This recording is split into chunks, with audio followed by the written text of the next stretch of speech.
You found TonyBasilio.com, home of the Tony Basilio Show. In just a few minutes, we'll be right with you with another award-winning, action-packed edition of your Tony Basilio Show.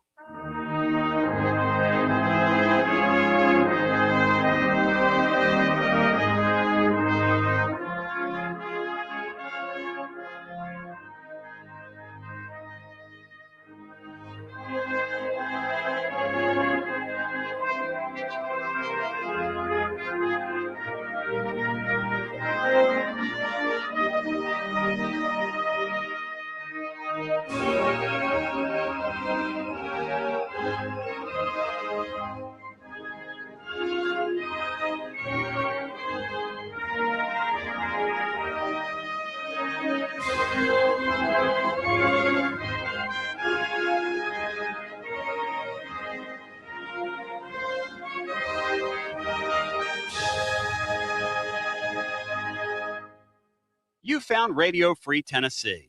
Your Tony Basilio Show will begin momentarily. Keep it locked in right here at TonyBasilio.com and on your Tony Basilio app. And hey, do us a favor. Spread the word.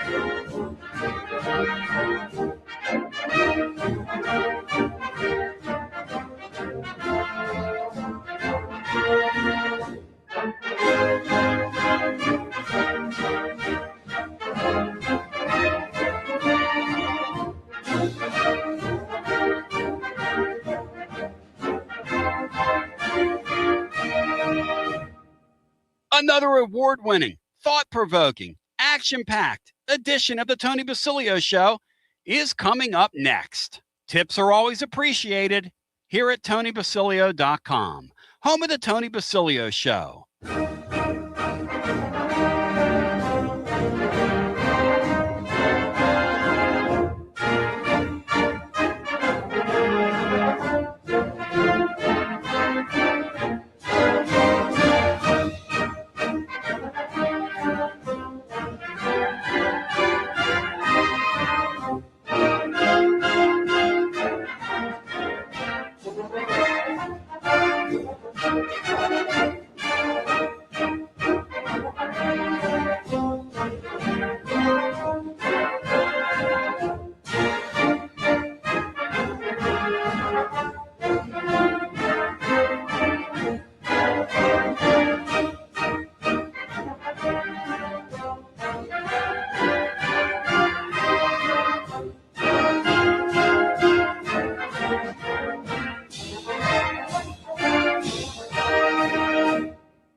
You found the Tony Basilio stream at TonyBasilio.com or on your smartphone or tablet. Another thrilling, chilling, and sometimes spilling edition of the Basilio Show is on the way next. Tips are always appreciated here at TonyBasilio.com.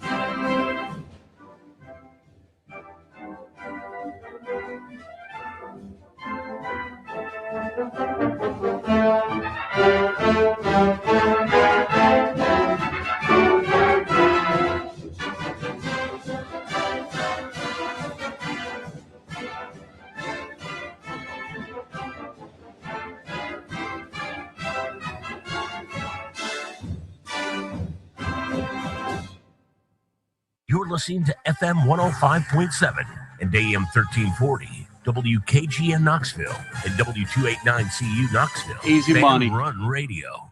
Tony Basilio welcoming you to another edition. God, it's gorgeous out here. Bino, do you see it? Look off in the distance, brother. How beautiful does that look? The stadium. It's an absolutely beautiful day to be alive and well. And soon you'll... No, we're not going to do that today, Bino. So you tried to pull me into that. We're not doing that today, Bino. One of the great spots in America, Tony, and we get to do a radio show from here. Oh. How lucky are we? I mean, it's the greatest thing since sliced bread. A happy birthday to the great Dewey Warren. Happy birthday, One Dewey. day late on the Swamp Rat, but according to his, no, I didn't get this from Titanspell. I got it from his daughter Monica. Well, on her on her socials, as they say in the trade. So happy birthday to the great Swamp Rat Dewey Warren. And we're going to celebrate today by taking scores on tonight's Tennessee-Texas game. Bino, I'm going to let you throw out the first pitch. I believe Tennessee's going to win a game this weekend, Tony, but it will not be tonight. Let's see. I'll take Texas 4, Tennessee 2 tonight. Did you say that Tennessee is going to win a game? Yes. Tonight? It's baseball. Anything can happen, but I think Tennessee wins one game. And you said they're going to win a game. Yes. I feel confident Tennessee will win a game. As in one game. As in that's what we need to move on, I believe. Win one game, both of these next two series. As in a game. Well, Tony, I'm not going to take Tennessee to win a series against this Texas team, but it is baseball, so hope I'm wrong. Bino, let's do that. Let's do that, man. I mean, why don't we do that?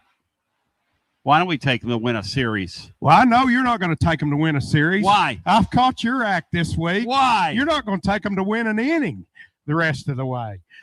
Live today at Calhoun's, where we be today. Ladies and gentlemen, my name is Basilio. We're live with you, making it happen.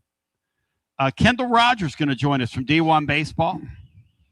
And I look forward to visiting with him. We're going to have a great time, Beanstar, with him. What does Tennessee need to do? Can they get in, Beanstar, with one win? Do they need 2 wins? How many wins do we need, Beanstar? I think we need 2 more regular season wins, Tony, to get in. Pretty great, isn't it? Well, it's we're still in position to keep the postseason streak alive, so let's do that. Here's Matt Dixon getting ready to pile drive me after my heel turn this week on the baseball team. Pile drive job from TGMD. Let's do this. We come back on the other side. It'll be Kendall Rogers. We'll get into it. How fired up, focused, and prepared are you right now? I want to know, Beanstar, for this weekend. Tony, it's an absolute beautiful weekend. You got one of the best teams in the SEC coming in here, a traditional baseball power. Who, I mean, it's just the start of Tennessee and Texas for a number of years to come. Something I've wanted to see for a long time. So it's pretty next level. It's pretty next level, Beanstar. Fired up, focused, and prepared. As we are live with you, ladies and gentlemen, on the one, the only. It is your Basilio show. We come back with more on your other side, and you can see the images, ladies and gentlemen. You can see the images as we now have a camera set up. Folks are already arriving. We're putting them all. See these? Look at these folks. Putting them all on. Drew helped us set up today. There he is. Tina and company. We have some early risers and early arrivers. As we come back with more on the other side, we come on back. It is an absolutely gorgeous day. They're asking for our full-throated attention. Bino, when have we not given these guys I've given them a full-throated attention all week. And W. Lynn's bringing the flag tonight. And Jack Dixon and myself, I'm bringing my white flag, and I'm going to be up there with him. And when they go to that bullpen, What are we going to be doing, Jack? Well, say he's going to wave the white flag. Matt's dad's going to wave the white flag with me. As we come back with more, what do the Vols have to do, though, to ensure themselves to get in with the final 2 weeks? We'll talk with Kendall Rogers and get his thoughts on what we've seen this year. Are we surprised by what we've witnessed or not? We'll continue with more on your other side. It is live at Calhoun's on the River, ladies and gentlemen. Maybe our final, maybe we host, maybe we sweep these next two series, Bino, or win 5 and 6. Let's just get in, Tone. Let's just get in the tournament. Everybody's so negative. Look at Dixon over there. Look at Matt. Everybody's so negative. Look at Matt. We'll come back on the other side. Live today at Calhoun's on the River after this. Life never stops moving. And between the 30-minute commutes, daycare pickups, weekly soccer practice, Tuesday night yoga, X number of coffee runs, and that weekend trip to Grandma's, you're racking up the miles. What you need is a tire that can keep up. A tire designed for doers. A tire that's going to last. Like the exceptionally long-lasting Michelin Defender tire. With an 80,000-mile warranty and the safety and comfort you expect, you can forget all about the miles ahead and focus on getting to your destination or conquering your to-do list. Fleet Tire, I-275 exit 1B at East Woodland Avenue in Knoxville. That's Fleet Tire, I-275 exit 1B at East Woodland Avenue in Knoxville. Fleet Tire. He doesn't always drink beer, but when he does, he definitely prefers Dos Equis. That's right. The most interesting man in the world has returned, and he's more interesting than ever before. His phone is addicted to him. All of his teeth, all are wisdom teeth. So raise a Dos Equis to the man, the myth, the legend. And remember, stay thirsty, my friends. Dos Equis, enjoy responsibly. 2026 Cervezas Mexicanas, White Plains, New York. Inward Half is committed to the game and the memorable moments that happen in between. From the tee box to the tailgate, from the green to the big game. For the first birdie with Dad, the first big win with Mom. Friday night lights, Saturday superstitions, Sunday traditions. Fall into the comfort and unparalleled performance of Inward Half. This fall, enjoy the walk-in. Are you tired of hiding your smile because of crooked teeth? At Knoxville Smiles, we've got the perfect solution. Invisalign. No metal, no wires, just clear, comfortable aligners that straighten your teeth without anyone noticing. Eat what you want, smile with confidence, and see results in as little as 6 months. Call us today for more information about Invisalign, 865-539-1776. Or just visit us online at knoxvillesmiles.com. Smile brighter with Knoxville Smiles. Fan Run Radio, where Big Orange Country comes to talk sports.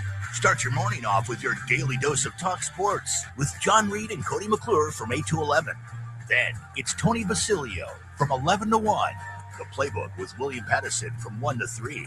And The Drive from 3 to 6. It's 10 hours of hard-hitting local sports radio every day. Out-of-town law firms have been swarming into East Tennessee lately. From Memphis, Chattanooga, and Birmingham, they've stormed into the area. Wouldn't you rather do business with a local firm? You know, a true neighbor. Marcos Garza and the pros at the Garza Law Firm are just that. There are neighbors and friends that support local causes year-round. The Garza Law Firm works to serve you professionally on criminal matters, injuries and accident matters, and Social Security and disability filings. The Garza Law Firm is here for you at garzalaw.com. The Garza Law Firm. Let us help. Nothing reminds you of how much you rely on your air conditioner like the first really hot day in East Tennessee. Schedule Pipe Wrench Home Services' $79 seasonal tune-up now before the heat sets in. Our certified technicians inspect, clean, and fine-tune your HVAC system to help it run efficiently and reliably while reducing the risk of breakdowns when you need it most. And while we're there, we can also recommend ways to improve your indoor air quality for cleaner, healthier air throughout your home. For more than 20 years, homeowners across Knoxville, Maryville, Oak Ridge, and surrounding communities have trusted Pipe Wrench Home Services for dependable comfort. And with their same-day service guarantee, you won't be left waiting when comfort matters most. Schedule your $79 seasonal tune-up today at pipewrench.com. Same-day service guaranteed, or the visit is free. Offer valid on standard systems only. Visit pipewrench.com for details. Baseball fans, it's time to step up to the plate. Look your best. Get some new Tennessee gear from Alumni Hall. Alumni Hall has the best selection. Top brands for you to choose from this season. Look, it's nice and warm outside. So get into any of their 6 air-conditioned East Tennessee locations. Shop online, download the app, grab your Tennessee baseball jersey, your hat, your decal, maybe a T-shirt, and they have so much more. Earn $10 in rewards for every $150 you spend. Go Vols and shop Alumni Hall, your ultimate Tennessee shopping destination. Touch them all with Alumni Hall. Your Knoxville Smokies are back home all this week, and we've got the best promotions, like kicking off the week with Cinco de Mayo. Then all-you-can-eat Wednesday, Knox Vegas Thirsty Thursday with half-off draft beers. And this weekend, get to the ballpark early on Friday and get your free camo replica jersey. Love gum? Well, good. It's Big League Chew Night on Saturday with post-game fireworks, and we're celebrating Mom on Sunday. It's Mother's Day. Woo! What a week. Reserve your seats now at smokiesbaseball.com. Happy Mother's Day out there to every mom listening to us. Get out and support the Smokies this weekend as they're home tonight, tomorrow, and on Sunday as well. And as you heard, the fireworks display, you will not feel cheated. They're going to take incredible care of you. Downtown Knoxville is hopping, and we're here at Calhoun's on the river. Look, before, during, or after any of these games, this is the spot in Knoxville for you. And we're with you. Tony Basilio with you on a Friday. We get ready for this series. TGMD, a special treat. The great Matt Dixon's in the house. TGMD, we take your temperature on this weekend. Where are you, brother? Are you ready to defend? Absolutely. I've been looking forward to this series really all year. Yeah. Got a premier program with the brand recognition, and they're really good. They're probably the most complete team in the SEC. With probably the best chance to win it all in Omaha of any SEC team. So it should be a lot of fun. Kendall Rogers going to join here, D1 Baseball. Obviously, they do a great job over at D1 Baseball. And this weekend, Matt, from your perspective, what do the Vols have to do here? We need a win. We need a series win. What are you what are you going to term success here, TGMD? You got to win at least one game for sure. If you take the series, that's great. That obviously would go a long way to kind of making the NCAA tournament and getting in a regional, but you absolutely have to at least win a game. And I'd like for you to be competitive in all 3 games, or, be competitive and have a chance to win the series at least. Bino, from your perspective, right, that sport, it would be great to do it tonight. It'd be great to get Coons off on a good foot, him to go 7 strong innings tonight in front of the home crowd. I think if you win tonight, you do win the series. I think if you beat their ace, you're going to win the series. I think tonight's probably the biggest hill that Tennessee has to climb. How difficult, Matt, is their ace? How good is he? Well, he's only lost 1 game in his college career. Ironically, it was to Tennessee in the SEC tournament last year when he was a freshman and a reliever. But, Dylan Fuentes is really, really good. He's a lefty. Tennessee does hit lefties pretty well. They're better against lefties than righties. So and they had success against him last year. But I think his ERA is just over 2 in SEC play. And he's got a bunch of strikeouts and very few walks. I think he's only given up 1 home run. Texas is a pitcher-friendly park, but no, he's really, really good. Bow thy head when you say thy name. Ladies and gentlemen, we're live today at Calhoun's. The great Kendall Rogers now joins us. He's with D1 Baseball. Here's the thing about D1 Baseball. You know how there's like an anatomical clock out there that kind of sets the time around the world? They set the time in college baseball. So, Kendall Rogers, it's time for Tennessee to do something against that backdrop. I welcome you in. Your thoughts on this crazy college baseball season we've seen so far, full of weird surprises? Yeah, it really has been. I kind of feel like this college baseball season has been incredibly unpredictable. How many times have we, even Tennessee, just to kind of single them out, how many times have we watched Tennessee and went, that was that, and all of a sudden they win a big series. And I kind of feel like every team in this league, for the most part, has been like that, other than maybe Georgia, to where there's just a weekend here and there where you're like, well, maybe I'm not a believer. Well, now I'm suddenly a believer. And so I think that what that tells me is that, the NCAA tournament is going to be crazy. I think you're going to see upsets galore. And I think you're going to see some teams in Omaha who, right now, like you would not predict them to get to Omaha. But, you look back and, the end of June and it's like, wow, how in the world did they get to Omaha? And I think actually Tennessee could be one of those teams. I mean, I think with the talent on the mound and certainly the potential offensively at times, all it takes is those guys to get hot for a couple weekends and then see a tournament, the right kind of back to their old home, Omaha.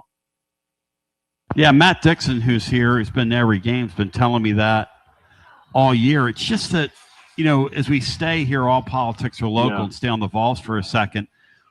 When you watch a team that's learned how to lose after learning how to win all those years, but truly, Kendall, they were playing at a pace under Tony. And even last year, the air sort of went out of it after they won it, which is very natural in that deal. Mm-hmm. Extremely hard that next year. But even to get to a super regional last year was excellent. This first year coach thing is real, isn't it, in that sport, in terms of learning how to make your mistakes and all those things? That's a real thing, isn't it, in that sport? It really is. It's tough. I mean, hey, you know what? If you're a Tennessee fan, you're kind of concerned about the way that maybe last year ended or the way that this year has gone. Look no further than LSU Tigers. I mean, this is a program that, for the most part, historically, the modern era of college baseball, you kind of consider, quote unquote, the gold standard.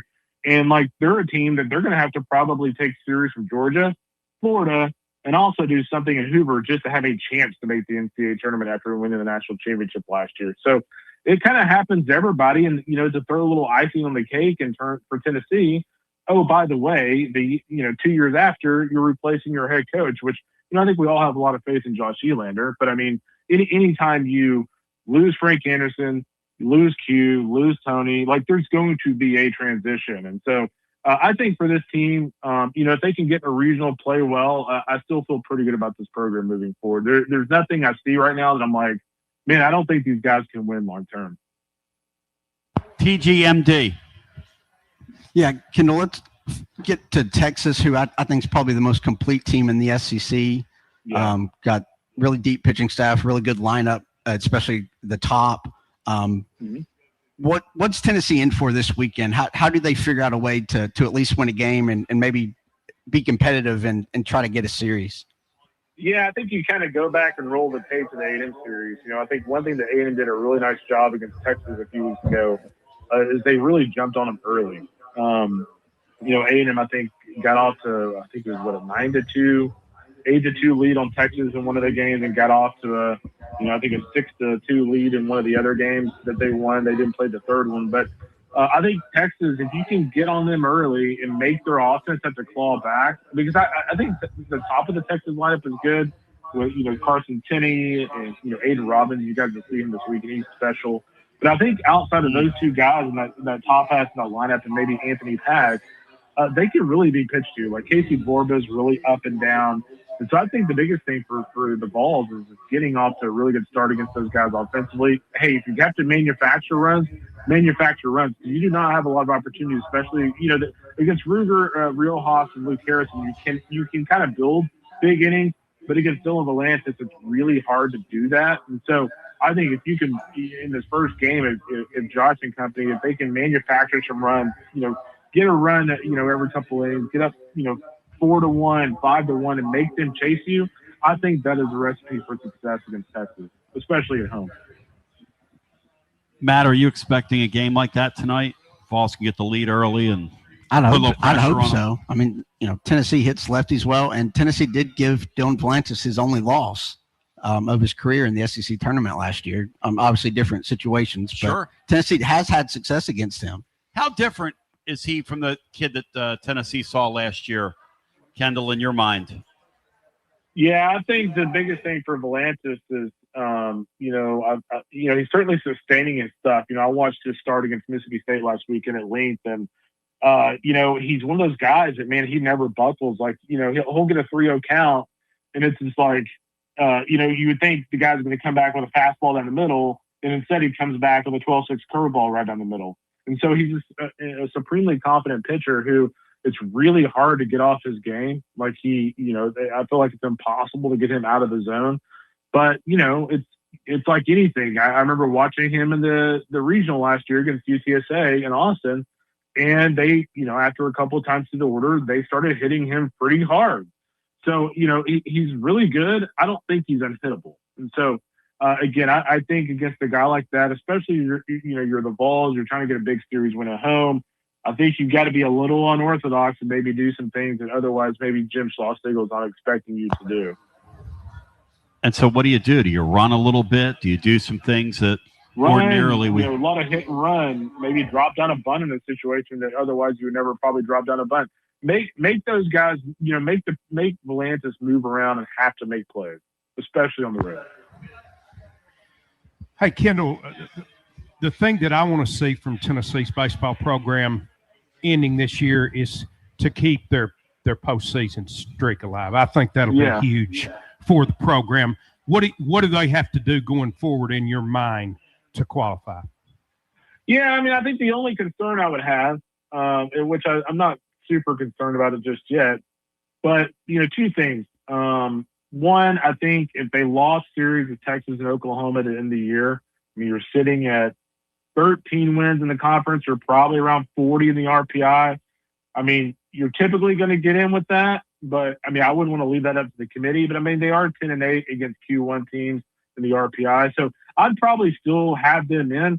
The problem is this variable of stolen bids. And what I mean by that is all these different conferences that are right now are one bid leagues, but the team has a good RPI. Well, what happens if that good RPI team in a one bid league doesn't win the conference tournament? Well, then all of a sudden, it's a situation where it's a stolen bid. That league all of a sudden has two bids. So there have been some years in the postseason where there are no stolen bids.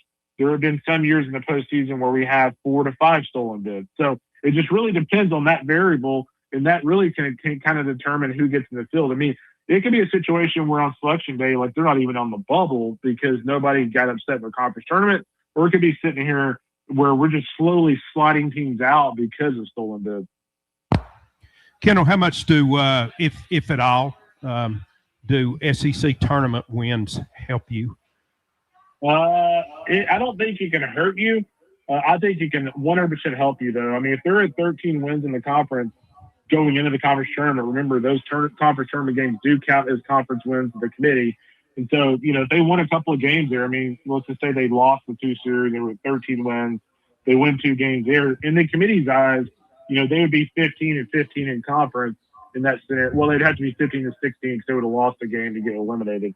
But, they'd have 15 conference wins. And, 15 wins in the SEC is pretty substantial.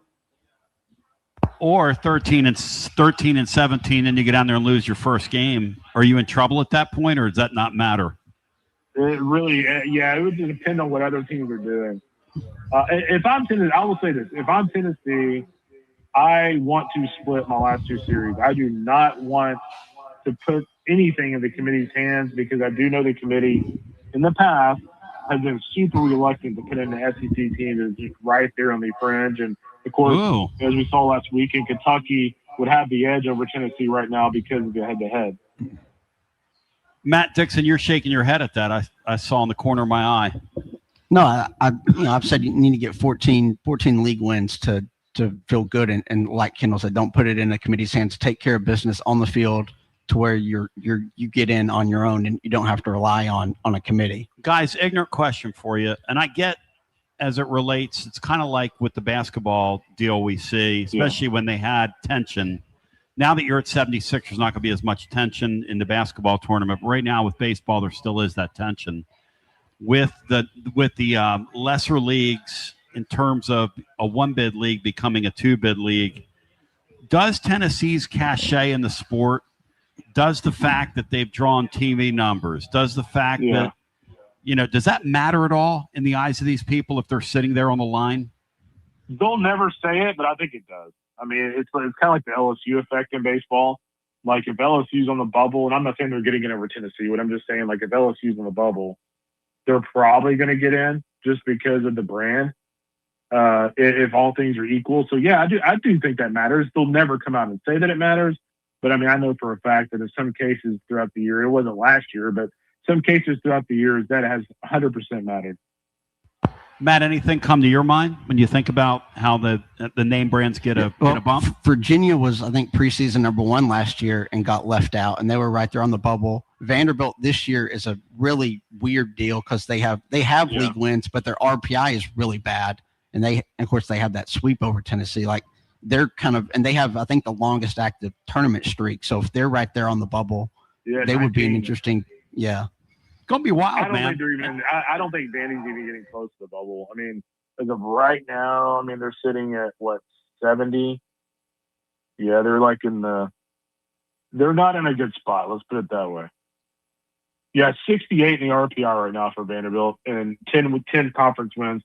Even if they sweep South Carolina and Missouri, it's still South Carolina and Missouri. So like, even if you have 16 SEC wins and let's say your RPI is 60. I don't see how you're getting in over those other teams because the SEC, you already have a built-in advantage in the RPI, and on top of that, your RPI is that bad. So like that's not a very good look if your RPI is that bad in that league. Totally agree. I mean, you have to try to have a bad RPI when you're playing the competition. They just did nothing in non-conference. That's the thing that concerns me about Vanderbilt. I mean, if you go back and look at non-conference, all 3 of their non-conference weekends were losing weekends. By comparison, Tennessee, all but one was a winning weekend, and they, by the way, 2 of those wins were against 2 postseason teams, Arizona State and Virginia Tech, at the M&T Bank Classic at Globe Life. So, Tennessee would have the upper hand by a mile. Kendall, what's the biggest surprise in the league to you? The fact that LSU and Vanderbilt's at the bottom with Tennessee, or the fact that Georgia's a couple and a half games or whatever they are ahead of people with 2 weekends left? What's a bigger surprise to you? I think LSU not being very good. Jay Johnson has been a master at roster construction, and the fact that he's put together a roster that, clearly to me, it doesn't look like they click. I don't know if it's clubhouse issues or what. You don't see a lot of synergy there with that team. So for a guy who's been so good at assembling rosters to all of a sudden have a roster that just looks like a huge hodgepodge and mess really surprised me. It's just not something you expect out of him. And frankly, it's not really something you expect out of LSU. So, LSU, they're probably going to have to win the Georgia series and the Florida series to get in. But, it would be something, right, if they won both of those and somehow found a way in a year where they were left for dead. It'd be kind of crazy. I'd say it'd be kind of crazy. They could be a bid stealer in Hoover. Really? That would be the concern I would have. Honestly, that would be the concern I'd have for Tennessee is like that top of the 9th inning in Knoxville. Let's just say LSU wins those last 2 series, goes on a run in Hoover. We could be remembering that 9th inning in Knoxville for a while if that happened and Tennessee was right on the fringe. Oh, don't worry, I will. In fact, Kendall, dang it, I tried to forget about that. Well, no, on the air this week, I've had a heel turn. I've been ripping the baseball. I'm hoping it helps because usually I'm a reverse mojo guy. Bino, how have I done with my heel turn this week? Oh, it's been outstanding. Matt's ready to kick me in my junk. It's when he walked up on me today. Yeah, it's been an irritant. Hey, Matt, you're gonna have to really get a good precise kick, and there's not much air. Bino, you had something else to add. I make you do push-ups. Oh, hey, listen. We got a guy in our YouTube chat called Burke's Schmedium Shirt who's chiming in right now. He's calling for sweeps in our final 2 series. Go ahead, Bino. Hey, Kendall, I'm probably burner account. I'm probably a year late with this question, but have you seen a big change throughout the country from the time where you had the bloated, older veteran rosters, especially at the mid-major level that was brought on by the pandemic? Are we already through that? And have you seen a big difference in maybe some mid-major teams as far as what their roster looks like?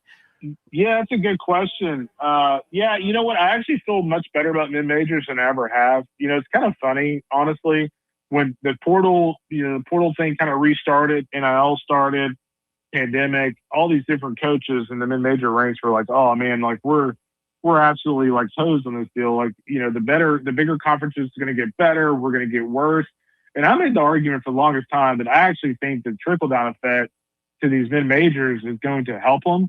And guess what? These same coaches that were saying this 4 years ago are now, hey, you were right. Like, we are getting better. Because what's happening is with a 34-man roster, a kid doesn't want to go to Tennessee and just sit. So what is he going to do? He's going to go to, I'm just pulling names out of a hat, but I mean, he's going to go to Kennesaw State, or he's going to go to Austin Peay, where he can start right away and he can actually play. And guess what's happening is I was just talking to a mid-major coach the other day that was saying, like, they've already locked up a couple of their best players before the portal even opens with NIL money.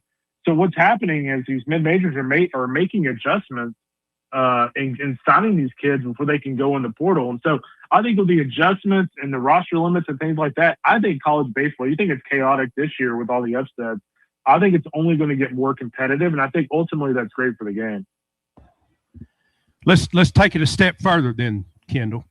Are we seeing and I have no idea if LSU is relying heavily on transfers, or if Vanderbilt's doing that, or if they're still high school based, mostly high school recruiting. But are we going to see times like this year when an LSU and a Vanderbilt fall off because maybe they're a little bit too reliant on the portal and they get a bad batch?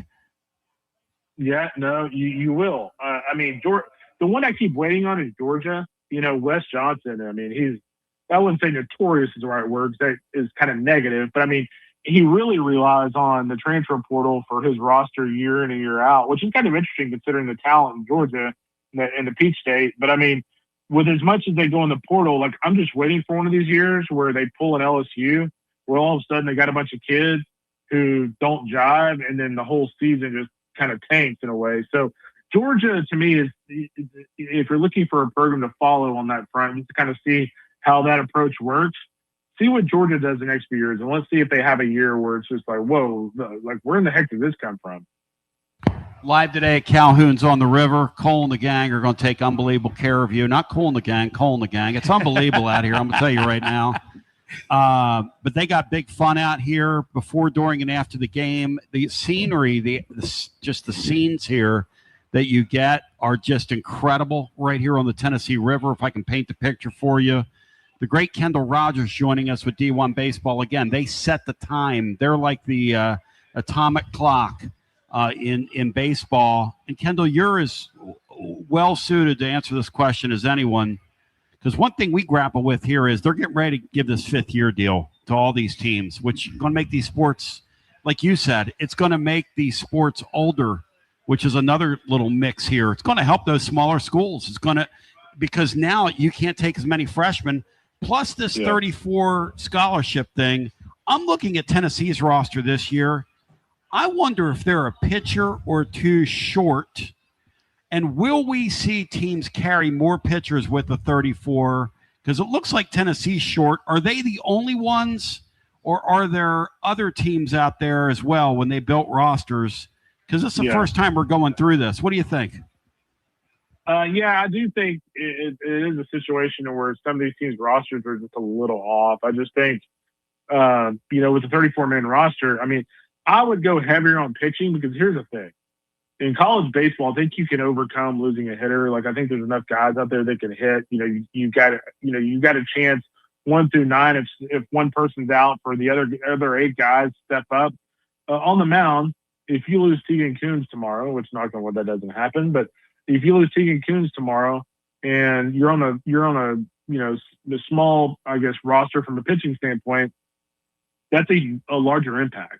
Like, losing that guy is almost like the death knell for you. So I just think on the mound, if you lose 1 or 2 guys, which, I mean, you're gonna have a pitching injury every year. I don't care what program you are, but if you lose a second one, I mean, you're really in a bad spot. Whereas offensively, I do think you lose a guy or two, it's not like your season's over, because you might have really good pitching. So I would allocate more resources to pitching without a doubt.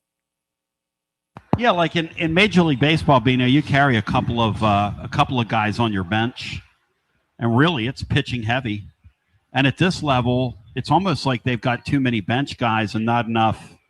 You wonder if they adjust, I guess is my point, right? What I would like to see in college baseball, guys, is you have alternates. I know it's kind of a strange idea, but if you can only carry 34 guys, maybe there's a group of 6 guys that are still working out with the team, still practicing with the team, and if somebody gets hurt, they can just basically replace them on the roster.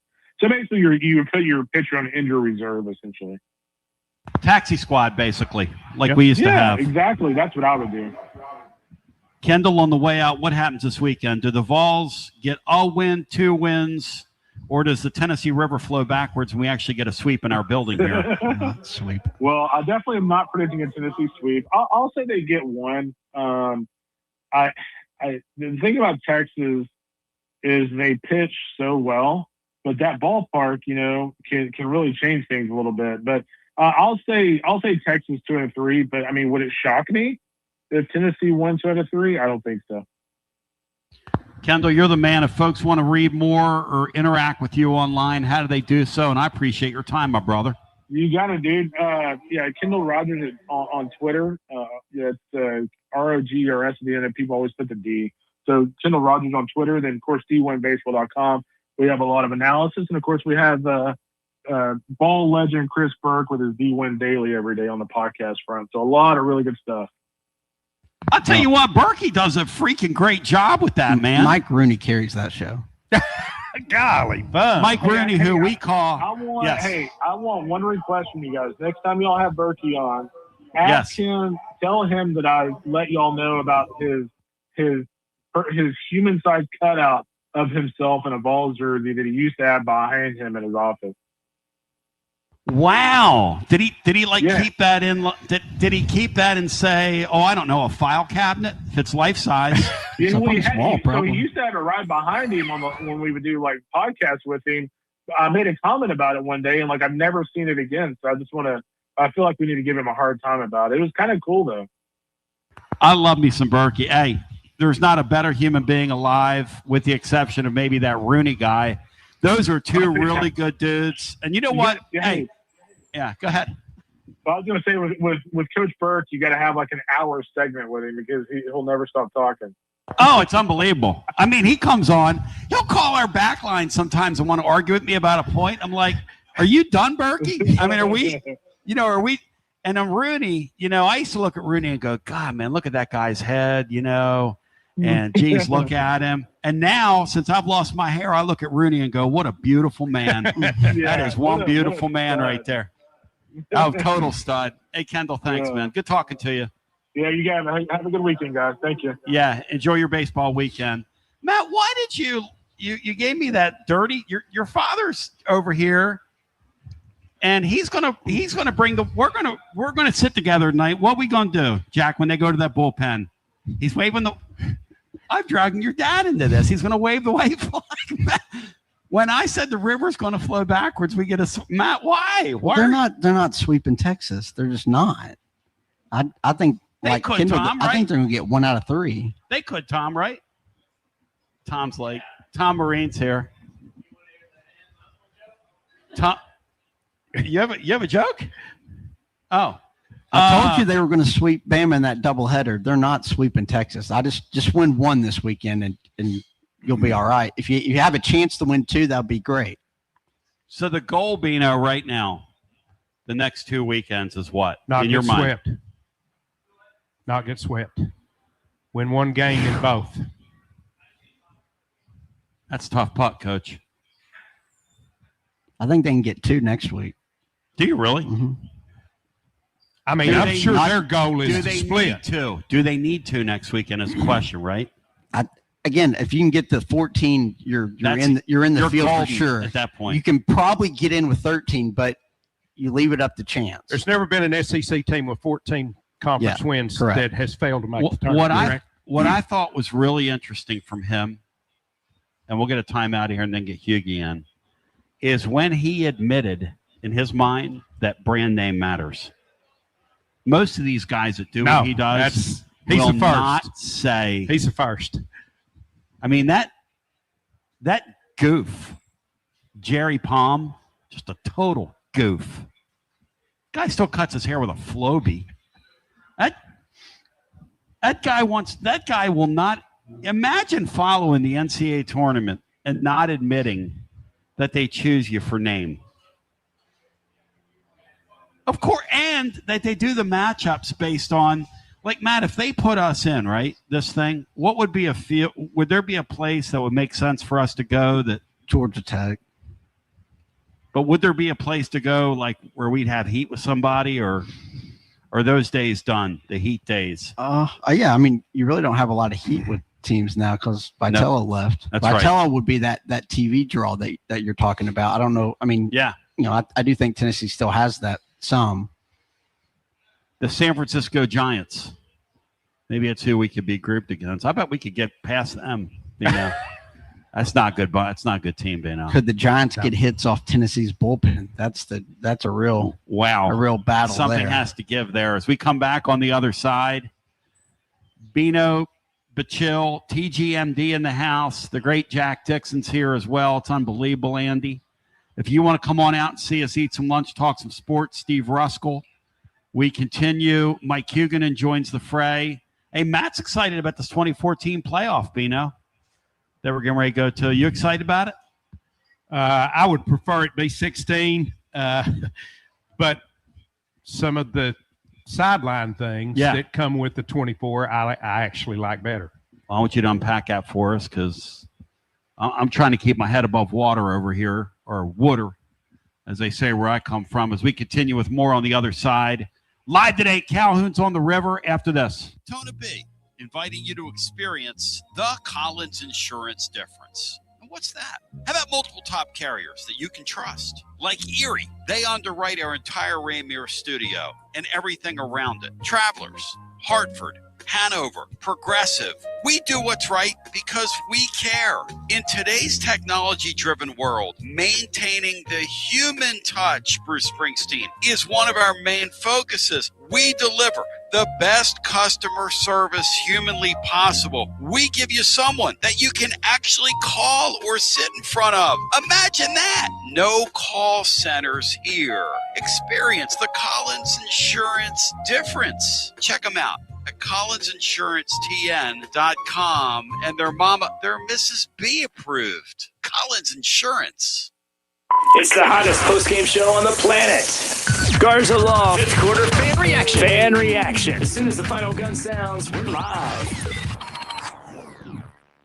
Big news, Basilio family. Get ready, because the 2026 Knoxville real estate market is officially shifting into high gear. All signs are pointing toward a record-breaking year, and the energy across East Tennessee is absolutely electric right now. Whether you've been dreaming of finding that next home, looking to capitalize on your current equity, or ready to dive into the investment world, the timing has never been better. Having a game plan is the key to winning in this fast-paced market, and I'm ready to help. Give me a call, Jennifer Morris, at 865-694-5904, or reach out at nextmovesmokymountains.com. That's nextmovesmokymountains.com, and go Vols. Hi, I'm Jim Simpson, owner of Simpson Meats. When's the last time you grilled a really good burger or steak? One your friends still talk about. Our goal at Simpson Meats is to make that happen every time you have a cookout. All of our cuts of meats, steaks, burgers, briskets, and pork are always fresh, flavorful, and sustainably sourced. We are family owned, so we know the importance of knowing how and where your food is raised. We have been putting quality first since 1888. Visit our butcher shop off Lovell Road or online at simpsonmeats.com. Got a plumbing or HVAC problem at home? Whether it's an AC that won't cool, a furnace acting up, a clogged drain, or a water heater problem, Pipe Wrench Home Services is ready to help. Right now, when you schedule any HVAC or plumbing repair, your service fee is waived with the completed repair. That means expert help fast without the extra cost just to show up. Our certified technicians will quickly diagnose the issue and provide reliable solutions to make your home comfortable again.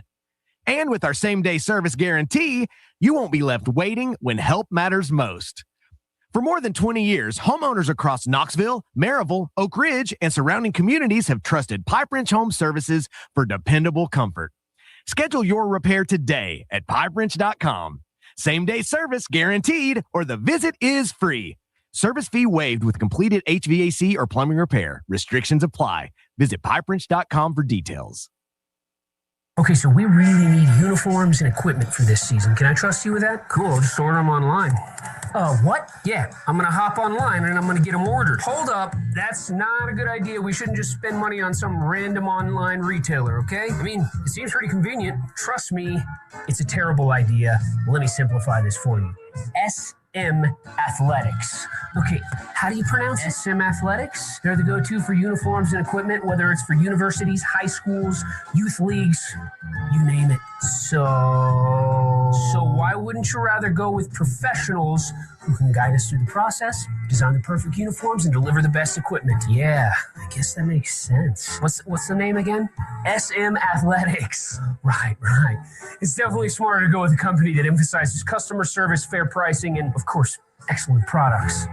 Exactly. So, yeah, I guess it's settled then. For uniforms and equipment for all sports, it's SM Athletics.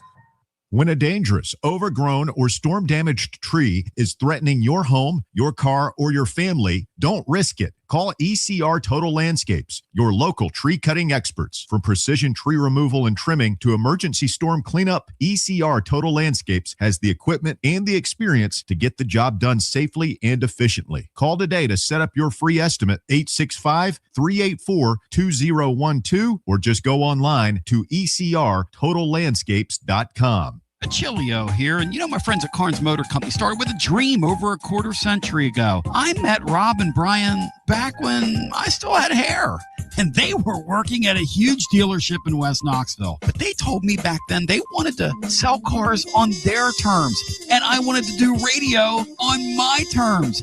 Their terms, just like my terms, are ultimately your terms. In both cases, you're the winner. A Car Guru's National Award winner with a 5-star rating on all sites, just like our Vols. Everything about buying a car from Carnes Motor Company is no hassle. They specialize in high-quality pre-owned vehicles between the $5,000 to $25,000 range. And if you need to sell a car, they'll either buy your car or they'll help you sell it. Carnes Motor Company also has a top-notch service department. Therefore, every vehicle is rigorously inspected and serviced prior to delivery. So you're guaranteed to get a quality pre-owned vehicle every time. If you need a place for service, they've got you covered. Come be a part of the Carnes Motor Company family and tell them you heard about it from me. Online at carnesmotor.com, Oak Ridge Highway, 1 mile past the Carnes light. Carnes Motor Company. You know how East Tennessee takes its barbecue seriously. Well, TMG Fest is about to take it to the next level. Saturday, May 23rd, Hardin Valley Event Center. Doors open at 2 and the event runs till 9. A live fire barbecue competition and full-blown festival all wrapped into one. 15 pitmasters from all around the country. Teams coming in from Texas, the Carolinas, California, and of course from Knoxville to square off in a legit smoke-off competition.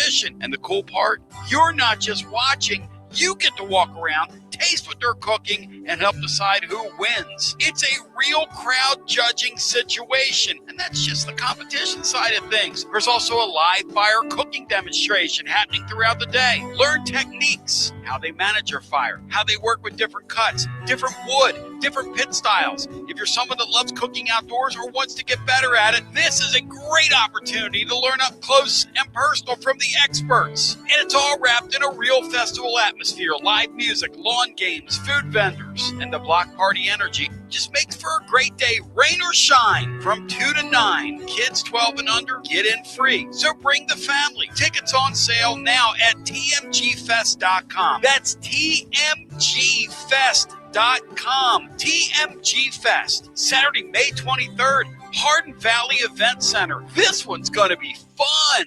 tmgfest.com. You're listening to FM 105.7 and AM 1340, WKGN Knoxville, and W289CU Knoxville, Fan Run Radio.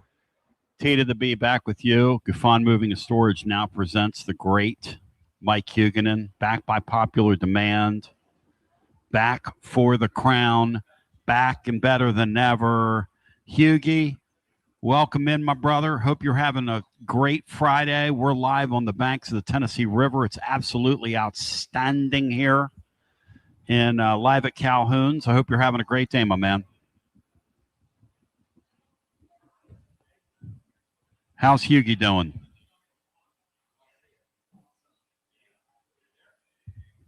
Well, I guess we've lost him. We've lost Hughie.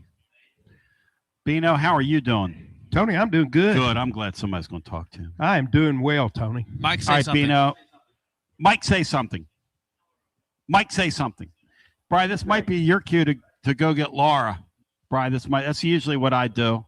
And I look at her and I go, help, help. So thank you, Brian. You do that. Bino and I will carry on. All right, Bino, 2014 playoff. The coaches won it. They're all going to want it. Greg Sankey doesn't want it because he likes getting pantsed in public. I would do my Greg Sankey imitation here, but there are people here I don't know. But so I don't want to. I'm going to spare some folks that aren't familiar with the act. Tina would understand, but I'm not sure there's some other people out here that would find it appropriate. Beanstar, talk to me about this 12-team playoff. The 2014 playoff, and why it resonates with you. That's way too many for me, Tony. I would rather it be 16. It's just some of the things that come along with it that I like. Yes. Which is they would go back to where there was only one bye in the college football season. The way that they have it laid out, mid-January would be when the championship game is played. Yes. You're not going too deep into NFL playoffs.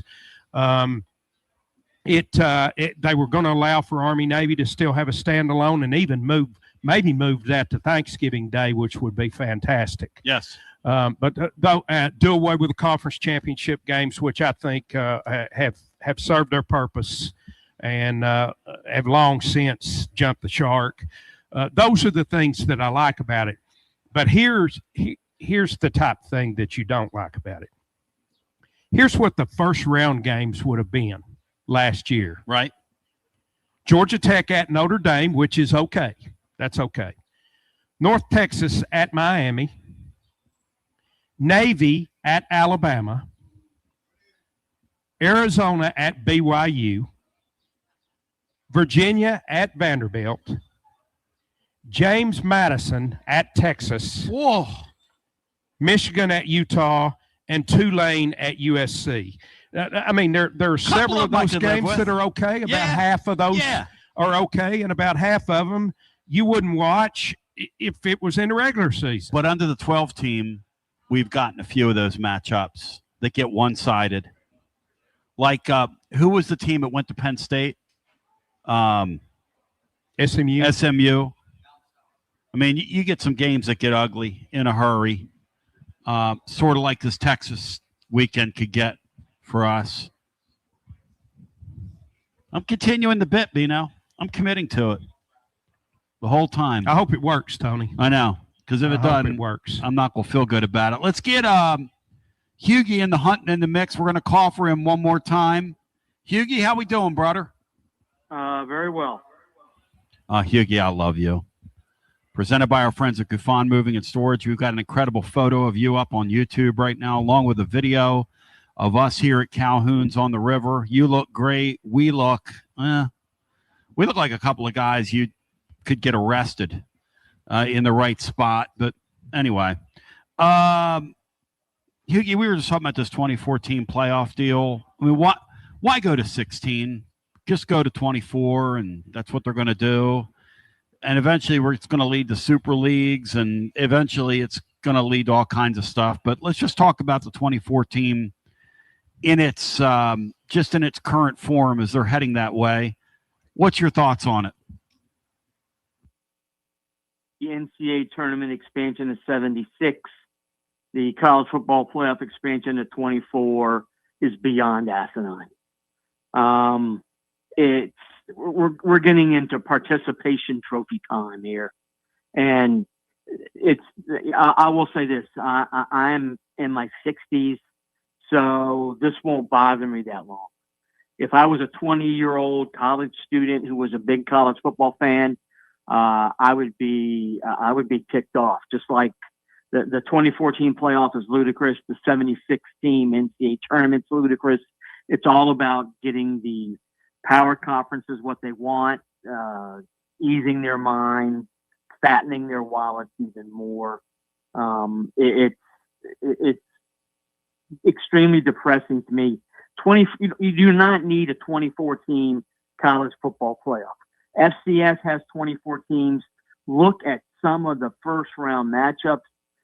They have 6 and 5 teams playing because conference champs are guaranteed a spot. That's not going to happen in the FBS, obviously, but I don't want to see an 8-4 team playing another 8-4 team in the first round. It's beyond ludicrous. And the 76 team NCAA tournament is the same. It's money grabs. It's giving Petiti and Sankey whatever you guys want. We're going to give you. So they're going to keep asking, and they're going to keep getting. It's disgusting to me. Wow. Mike Hughey, I did not expect Hughey to go there. I did not expect Hughey to have that fervent of a reaction. Some would say an overreaction. I don't know. No, it's not overreaction. I think 12 is fine. They're going to go to 16 and mess it up. 24 teams, and the coaches are still going to whine about we really don't want to play any good non-conference games because we might lose. It's just start the season with the playoffs. I mean that's what it's come down to. To me it's extremely depressing and extremely disgusting. Watson Brown said, and he's right, they need to move the season back 2 weeks if they're going to do this. He's right. They need to start this thing just like high school football does. Play night games, do whatever you got to do, play in cold weather climates, play in domes, but start the season if you're really going to do this scheme, you got to really commit to the bit, sort of like I have this week. But the 16 is the perfect number. 12 is a great number because it creates tension. I love 12. I want Bino to read these matchups to you from last year, Hughey, and you tell me, let's be honest now. Read these matchups, and we're going to see if these are good games, bad games, games we tune in. I mean, obviously you would tune in every game because you're what I like to call degenerate. No offense to you. But go ahead, Bino. Here's what it would have looked like, Mike, last year based on the playoff rankings. Number 24, Georgia Tech would have visited Notre Dame. Number 9, Notre Dame. What do you think, Mike? Yes or no? Bad game. Good game, bad game. Good game. Good game. All right, go ahead, Bino. Number 23, North Texas would have gone to Miami. Whoa. No. That's a dog. Great. Whoa. Great, that's a dog. Number 22, Navy would have visited number 11, Alabama. Whoa. Navy that didn't even win its own league, no. Who cares? That should not be a game involved in determining the national championship. The Naval Academy? We're going to hate on the Navy. I've got a Navy guy out here. On their football. I mean, I'm not hating on them. I'm just saying they don't deserve that team last year that didn't even win its own league. No, it doesn't deserve to play for a national title. Bino, you say that too, coming from a military family. I think those last two games we've mentioned are dogs. I think they're okay, but go ahead, continue. Number 21, Arizona at number 12, BYU. Whoa. Here. I don't want to see that twice. That's another game that Arizona. Come on, no, that's a dog. Number 20, Virginia at number 13, Vanderbilt. That's a week 2 game that would draw 26,000 in Nashville. No, that's another one. No, it's a dog. Come on, Hughey, that's a Scholars Bowl. You can't rip the Scholars Bowl. Yeah, instead of overtime, they do quadratic equations the quickest or something. I don't want to see. No, I don't want to watch that game in a national playoff. Hey, Bino, dumbest question I've ever asked on here. Did you ever participate in that Scholars Bowl thing in our area that's on the PBS station? Number 19, James Madison at number 14, Texas. No, I don't want to see that.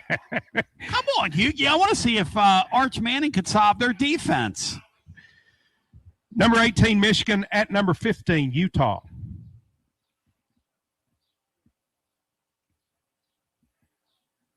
I mean, What's those are nice brand names, so to speak, but neither one of those teams would have deserved a chance to play for a national title. That's another one I would say. I don't want to see that. Hughie, but you're not really. Here's the thing about it: you're not really playing for a national title. You're just creating an extra football game or two for. I don't want to see.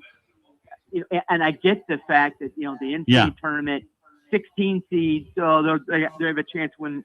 No, they don't. I just think that college football should not be the same as NFL and the same as college basketball. Have some I totally standards. agree. Have some standards.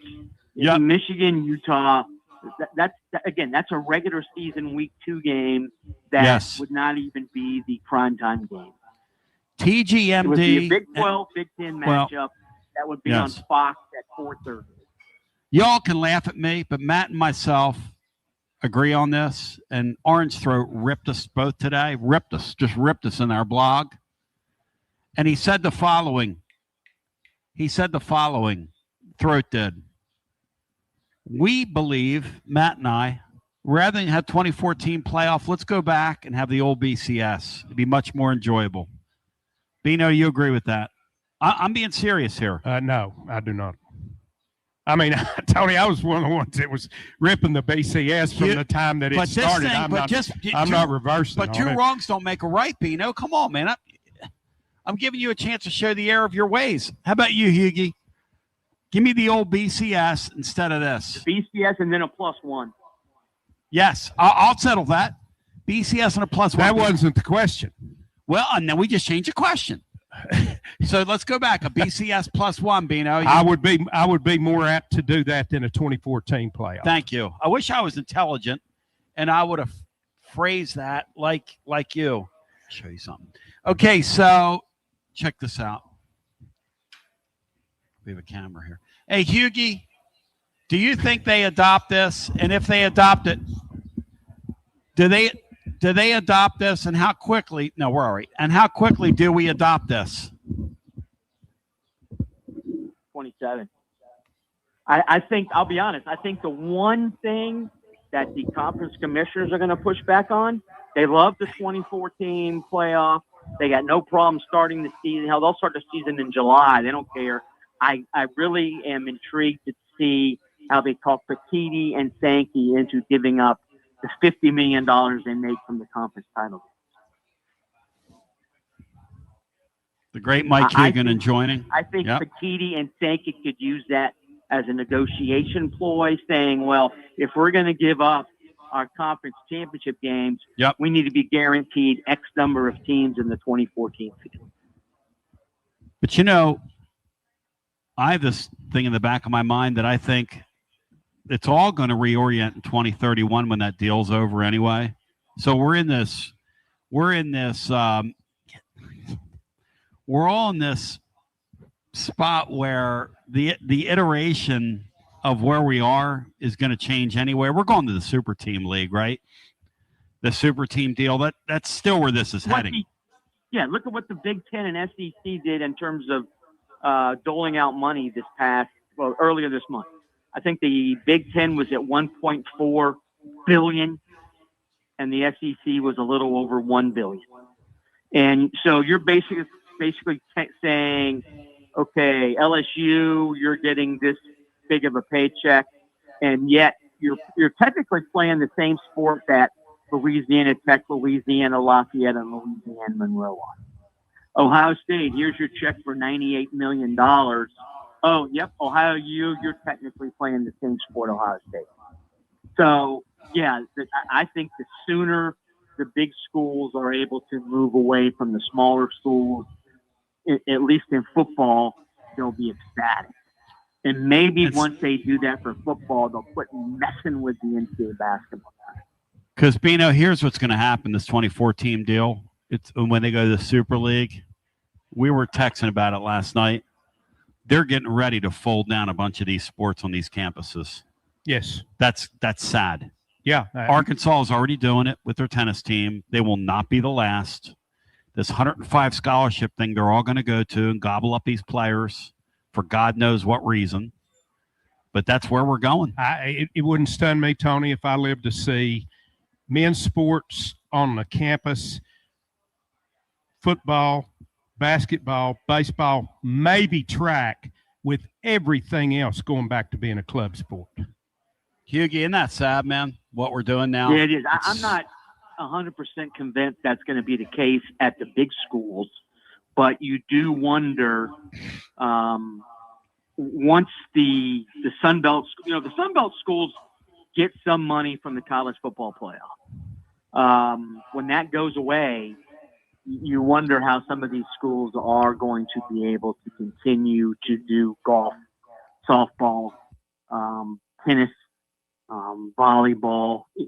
Even though volleyball is super cheap, how expensive can tennis be? I mean, other than the scholarships, but I mean, come on. So it's in fact, think about seriously, Arkansas, which has $100 and something million athletic budget, decides tennis is too expensive. Come on. It's where we are. It's where we are. Hey, and I think these are little incremental trial balloons. I think eventually anything that's not a revenue sport, they're going to make the kids like Bino. What's your vision, Bino? I think you're right. No, I just think anything that's not a revenue sport, with the possible exception of track, will be club sports. Yeah, but a lot of baseball. How many schools make money off baseball? Great point. Great point. True. Don't let Chris Burke hear you say that. Basically, you're saying that unless you're UConn, you're not going to have a women's basketball program, because how many women's basketball programs make money? Well, hey, don't let Matt Dixon hear you say that. So the great Hughie joining. Mike, I want to pivot here for a second. Yep. Thank you, Bino. I want to go to the NCAA basketball tournament. I have been dead set against expanding the basketball tournament, and I basically still am. But the way they're going to do, and it will, I mean, it will basically take away a lot of the fun of the bracket reveal and who's in and who's out. But I'm to the point to where, as long as when we get to Thursday, it's still 64 teams, what they do on Tuesday and Wednesday really doesn't matter to me. Put them all in then. Back it up a week and a half. Put them all in. I agree. I agree with Bino to an extent. We all know this is just a gift to the four. Let's call it five, because Biggie. I'm counting Biggie the power basketball. And again, maybe I'm a little bit hypocritical given the way I don't like football expanding, but I actually, if you're Cal Baptist and you win the WAC, or you're Tennessee State and you win the Ohio Valley, you have won your league. You're not getting in by the grace of God as like an Auburn would have this year. I don't see why they don't make all the lowest at-large teams. Let them play. If you're a 16, you've won your way into the field. Leave them alone. They're not going to do that, obviously. But yeah, I mean, Auburn. You would have had an SEC tournament with a team that was. an NCAA tournament with a team that finished 17-16 overall. And what were they? 5 games under 500 in the league. Oh, they were 7-11 in the league, playing in a national championship tournament. There were 37 at-large teams this year. 34 were Power 5 league teams. So it's going to. I mean, we're giving handouts we're giving participation trophies to schools like Auburn and Indiana. And that just irritates the hell out of me. Well, he's right. Here's the other thing, guys. Coaches all want it because they're a bunch of dumb bunnies. They think it's going to keep them from getting fired. What they've just done is signed their own death warrant because now it's going to be about advancing in the tournament. Because everybody now makes the tournament. Yeah. If you can't make a 76-team field, you totally blow, and you're going to get fired anyway. And then if you make a 76-team field and you get beaten that first round and you do that 2 or 3 years in a row, you're gone. And by the way, in football, you make that tournament that these guys want 3 years in a row, Josh Heupel, and you don't win a game, you're out of here. That's what they're going to do. That's how it's going to work. Yeah, the 12-team field, it still has a sort of a elitism. You're one of the top 12. I think it changes drastically when it's one of the top 24. Oh, you've been to the playoff 3 years in a row, and yeah, you've lost all 3 games by a combined 47 points. We're giving you everything you want, and you fail, you're fired. You're right. Whereas I think that you can always, I'll be honest, you can always cry and moan. We got shafted, but when we didn't get in the 12-team field, and we still won 11 games. Well, that's didn't Buffalo, Hughie, didn't Buffalo fire their head coach because he couldn't win in the playoffs? Isn't that what just happened? Yeah, Sean, yeah. McDermott. Sean McDermott, great. And that's the deal, Bino. Go out and win 12 games in the year? Yeah, I don't think this is going to help the coaches the way that they think it's going to help them. Yeah, they think, we're going to we want this because we're going to get a leg up and we got this thing figured out. And you know what that falls into the heading of for the coaches? Be careful what you wish for, which is something we learn in life. Be careful. You might just get it. But I'll say this, Bino, to your point, the play-in tournament, and here I'm going to be a hypocrite here because I'm dead set against it. But when they go to it and those games are happening next March on that Tuesday night and Wednesday night, I'll be watching all those games. And I'm part of the problem, right? Again, I'm part of the problem. I've come around a little bit. Just don't change Thursday through Sunday. The first weekend. Yeah. Don't change. And for me, that just gives me 8 more games to watch and bet on out there in Vegas. That's those what first Fleet 2 Pete days. said. Fleet Pete over on Twitter said the following: Bino just wants his stupid Vegas trip. It's all about Bino.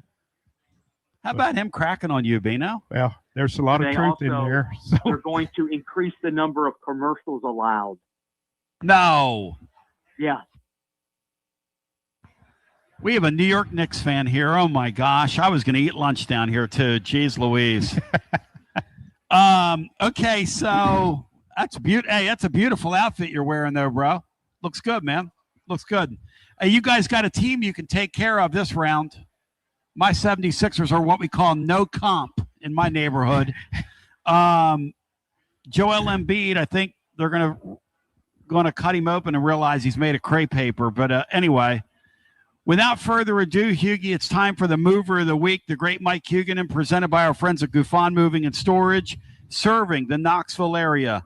Local long-distance moves. They've been at it since the late 1800s, 5 generations. Taylor, I'm shouting you out and going strong. Request a free move estimate today. Hughie, hit it. Yeah, I'm going to go with the group. I'm going to go with the American Football Coaches Association. I think they did a lot of good things this week with that statement. They also did one bad thing. But I think, the AFCA has been around for a while. I sort of think they're actually realizing we potentially could wield some power here, guys. So they've been very public this week. That's a gigantic positive for them. They've spoken out and said, okay, we don't want conference championship games. We want the season starting earlier. We want the season ending earlier. I think all 3 of those things are fantastic. The one thing I'm against, I don't agree with them, is 2014 playoff. But I think that this is a overall positive because I've said on your show for 15 years, coaches, if they actually sort of like bind together, they wield a ton of power that they never use. I also think that maybe we're starting to see the pendulum swing in terms of maybe if the coaches call out some of their peers, some of the cheating, the blatant cheating that goes on will indeed be lessened. It's going to take more people, Dabo, you can make fun of him all day long, but Dabo Sweeney coming out and saying, essentially, Pete Golding's a cheater, and I got proof. That's the kind of stuff that needs to happen, I think, if college athletics truly wants to get more on an even field. The problem is every coach is out for himself for the most part, but I think this is an example of the coaches sort of grouping together and saying, yes, we do have some power. Let's get the season started earlier. Let's get the season ending earlier, and let's get the conference championship games gone with. And what's amazing to me is everybody seems to be in agreement with the coaches on it. So maybe this is going to happen, and maybe this will lead to coaches being a little bit more strident in the future. Are you buying or selling that the coach is going to be more strident in the future? The way they're handling other coaches and handling the transfer portal, and I'm probably selling. You talk about jaded, no offense to my college coaches everywhere, but you talk about a lecherous group of people. Goodness gracious! I mean, literally, that is a sport right now, Hughie, built on tampering. Just a matter of when and where and how you're going to do it, with whom you're going to have the conversation. I think there's levels of tampering that coaches can live with. I think the dude signed with me and is on my campus, for God's sake, and here's another school trying to get it. That, again, I think Dabo, it'll be interesting to see if anything happens to Golding. Just like it'll be interesting to see if anything happens to Brendan Sorsby. Under NCAA rules, it's pretty black and white. That kid ain't playing any more college football. But you hired a high-powered lawyer. It's going to be extremely interesting to see what happens there. But that's, I think, a pet peeve of mine. There are rules. This is going to sound sort of Pollyanna-ish, but there are rules for a reason, and yet they get broken all the time, and everybody sort of shrugs their shoulders. But again, Brendan Sorsby, to me, is a perfect example. The kid bet on his own team he should not put another down in college football. Did you see, Bino, where has proof that Pete Golding illegally tampered? Golding should be punished. So let's see what happens. Did you guys see where the Cleveland Browns have leaked word through the press that they're interested, if Sorsby enters the supplemental draft, and grabbing him? He would be. I don't want to make fun of somebody who lives in Knoxville, but Jimmy Haslam is just a brutal owner. Also, he owns the Bucks, co-owns the Bucks now too, and he's heavily involved in the Giannis situation. You're like, oh, poor Bucks fans, your team is screwed forever. Yep. Poor guy. When it comes to sports, that dude's got a black thumb. We started rising, Bino, when he moved to Cleveland. Did you notice that? And I'm not joking. Since that guy moved to Cleveland, we've gotten up off the mat. No offense to Jimmy Haslam. That dude is bad at sports. And by the way, they've leaked out there that they want the Sorsby guy. And I'm going to tell you something. Deshaun Watson could take him under wing, Bino.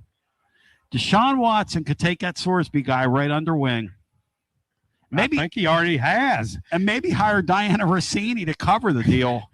Hughie, I love you. Hughie, on the way out, why does Mike Vrabel still have a job with all this stuff that's leaked out? Now we're going to Gilligan's Island with this lady. I mean, how much stuff has to come out before they cut bait with this guy? Pardon my pun. Drake May loves him, evidently. So my assumption is the Patriots higher ups are like, well, if we get rid of him, maybe that impacts Drake May negatively. And since we have a quarterback for the long term, let's not do that. So it's hard not to be cynical, though. Yeah. No, I mean, the different rules for her and him, and she loses her job and her career, and he just gets to move about the cabin because he went to therapy, I guess. I mean, I don't know. Hey, Hughie, thanks, man. Love you. Because he wins. What is it? Because he wins. Oh. I mean, that thing's unbelievable how brazen those two were. She wrote her name on a document, and they were posing for photos down there, floating around the Tennessee River. Can you imagine that, Bino? How much stuff's going to come out on those two? Story as old as time, Tony. Yes, I can imagine. Interesting. All right, so on the other side, here's what we're going to do. It's Dewey Warren's 81st birthday. Wow. BC gave me this idea. Shout out to the great Dewey Warren, who I believe is playing in the Philip Fulmer event today. But BC said, T, what you got to do is you got to take scores today for the Texas game. So we're going to take scores for the Texas game on the other side. And then what we're going to do, Bino, is the tiebreaker is going to be the series. Will it be a sweep for Texas, a sweep for the Vols, 2-1 for Texas, 2-1 for the Vols, 1-2 for Texas, 1-2 for the Vols. That'll be the tiebreaker. We come back, we turn the show over to you on the other side, and we do it live today at Calhoun's on the River, where I remind you, the Smokies are in town before, during, and after the game, a great spot here. The Vols are in town with Texas before, during, and after the game, a great spot for you. Lady Vol softball will find out they're going to host next round before, during, and after the game, a great spot for you. Obviously, we're going to be live here all football season long. And Bino, there's a great crowd out here right now. Football season, can you imagine? Just close your eyes at night and wonder where you'd be without me in your life. But Bino, can you imagine what that Texas game in early September, a day you'll always remember? Oh, man. Huh? A regular season game I've waited my entire fandom to see. And I don't know why it means so much, because they literally won like one national championship, as Matt was reminding me, in like the modern era. But that Texas thing pops me. I pop when I think about Texas coming here. It pops me. Yeah, I understand. Do you think we probably pop them in the same way, though? Who's your Vols firing me up? He says the following. I'm telling you right now, Heupel is going to have something for them in that game. He said his Boomer Sooner side is going to come out. He's not going to sit there and let Texas come into his building. He'll have a little extra something for that game. As we come back on the other side and bring it on back right after this. You got to dream about buying some land and building on that land? Well, Waterside Contracting is your ticket. 25 years of making dreams come true, Michael Scott, for hundreds in our area. Custom homes or remodels, Waterside Contracting will build on your lot. They do incredible work all over the area. Structural integrity, quality without compromise. It's a way of life with Waterside Contract. Check out the wonderful work Waterside does. WatersideContractingLLC.com. When it's time for your dreams to come true. Quality without compromising. Waterside Contracting. He doesn't always drink beer, but when he does, he definitely prefers Dos Equis. That's right. The most interesting man in the world has returned, and he's more interesting than ever before. His phone is addicted to him. All of his teeth, all are wisdom teeth. So raise a Dos Equis to the man, the myth, the legend. And remember, stay thirsty, my friends. Dos Equis, enjoy responsibly. 2026 Cervezas Mexicanas, White Plains, New York. Tony Basilio along with the great Mark Griffin. And we're here to talk about our friends at Performance Medicine. And Griff, their slogan, stay educated, stay healthy. That's you. Wow. I really like to think that, Tony, and I'd like to give Dr. Rogers a lot of credit, because I definitely want to stay educated and healthy, and knowing that he's putting the time and effort in to make sure of my care. I want to encourage your listeners to put the time to learn and become educated and get to know Dr. Rogers and see if it can help with your health as well. And there's a really, really easy way to do that. In fact, they've got their own YouTube channel. You can see Dr. Rogers for himself with his staff It's called The Performance Medicine Show over at the Performance Medicine channel over on YouTube. Also, more information at performancemedicine.net. To our friends in North Knoxville, a brand new location over in Fountain City, now accepting patients. So many ways to reach Dr. Rogers. And like they say, stay educated, stay healthy. Performance Medicine, online, performancemedicine.net. Located in Knoxville's historic Old City, Barley's offers great food, live music, the best draft beer selection in town, and now your new favorite place to watch sports. Their indoor projector is perfect for any weather, and they've revamped their upstairs area with more TVs to take in all of the action. Their menu features hand-battered chicken tenders, juicy burgers, fresh salads, and the tastiest pizza in Knoxville. You can enjoy their happy hour drink specials daily from open until 6 p.m. Barley's Tap Room and Pizzeria. Tony Basilio here, and I got the great Chad Stockton of FC Alliance 2026. Chad, do you believe we've made it? Boys and girls teams start off the new year at big national event showcases. We got our younger kids training indoors and doing a lot of things to get better. So we're excited about what the future holds. Chad, I hear the juice behind you. I hear the kids. Your program reaches throughout East Tennessee. If folks want to get involved, what's the advice? We're easy to get in touch with. We offer players at all ages, all levels, all experience.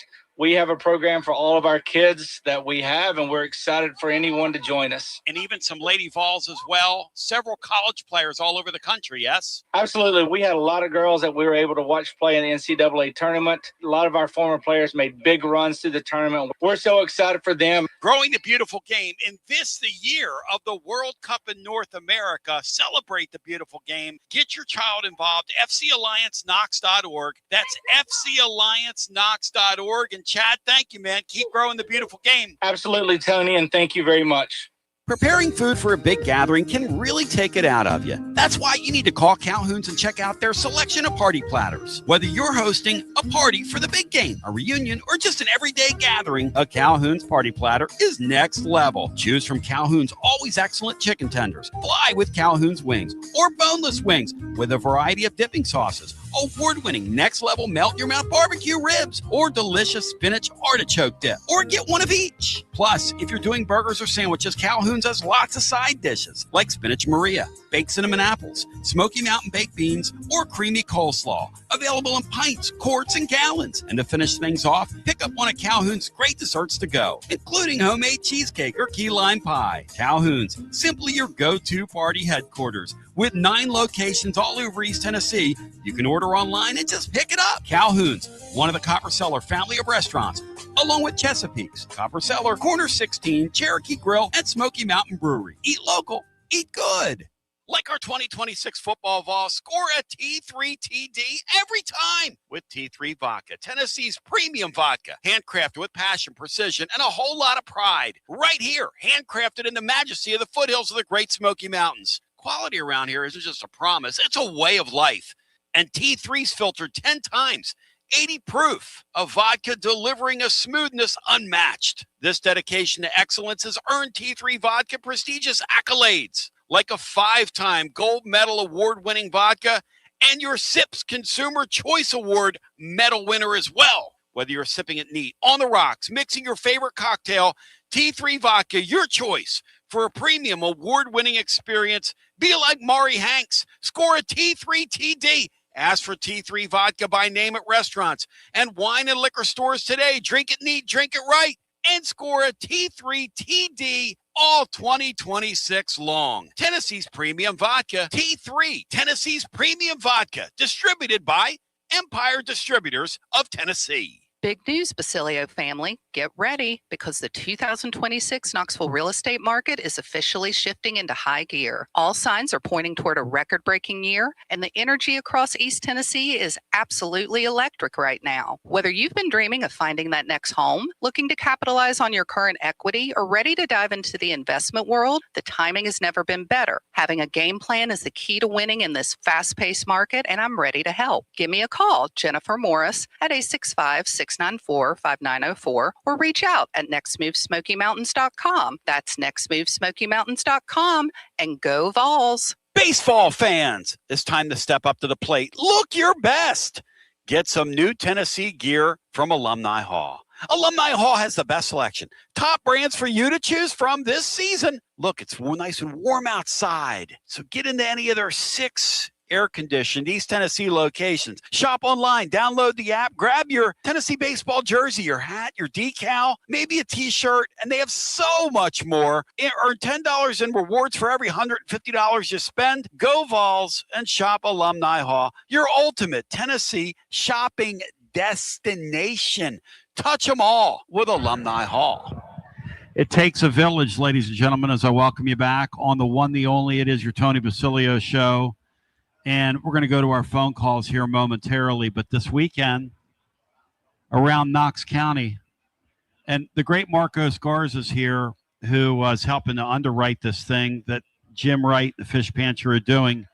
I had a gentleman off from the post office a couple of days ago, one of the guys you appeared on Channel 8 with, I guess, the other day. Marcos, as I welcome you in live today at Calhoun's on the river. You never know who's going to stop out here, whether it's JM or whether it's Billy or the great Tom Marine's out here.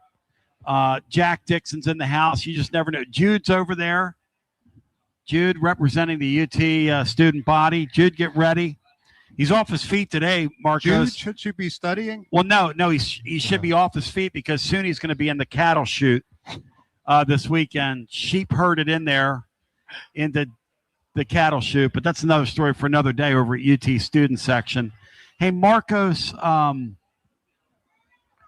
had a couple of neighbors that were listening to the show and were saying, hey, they had already gotten their bags.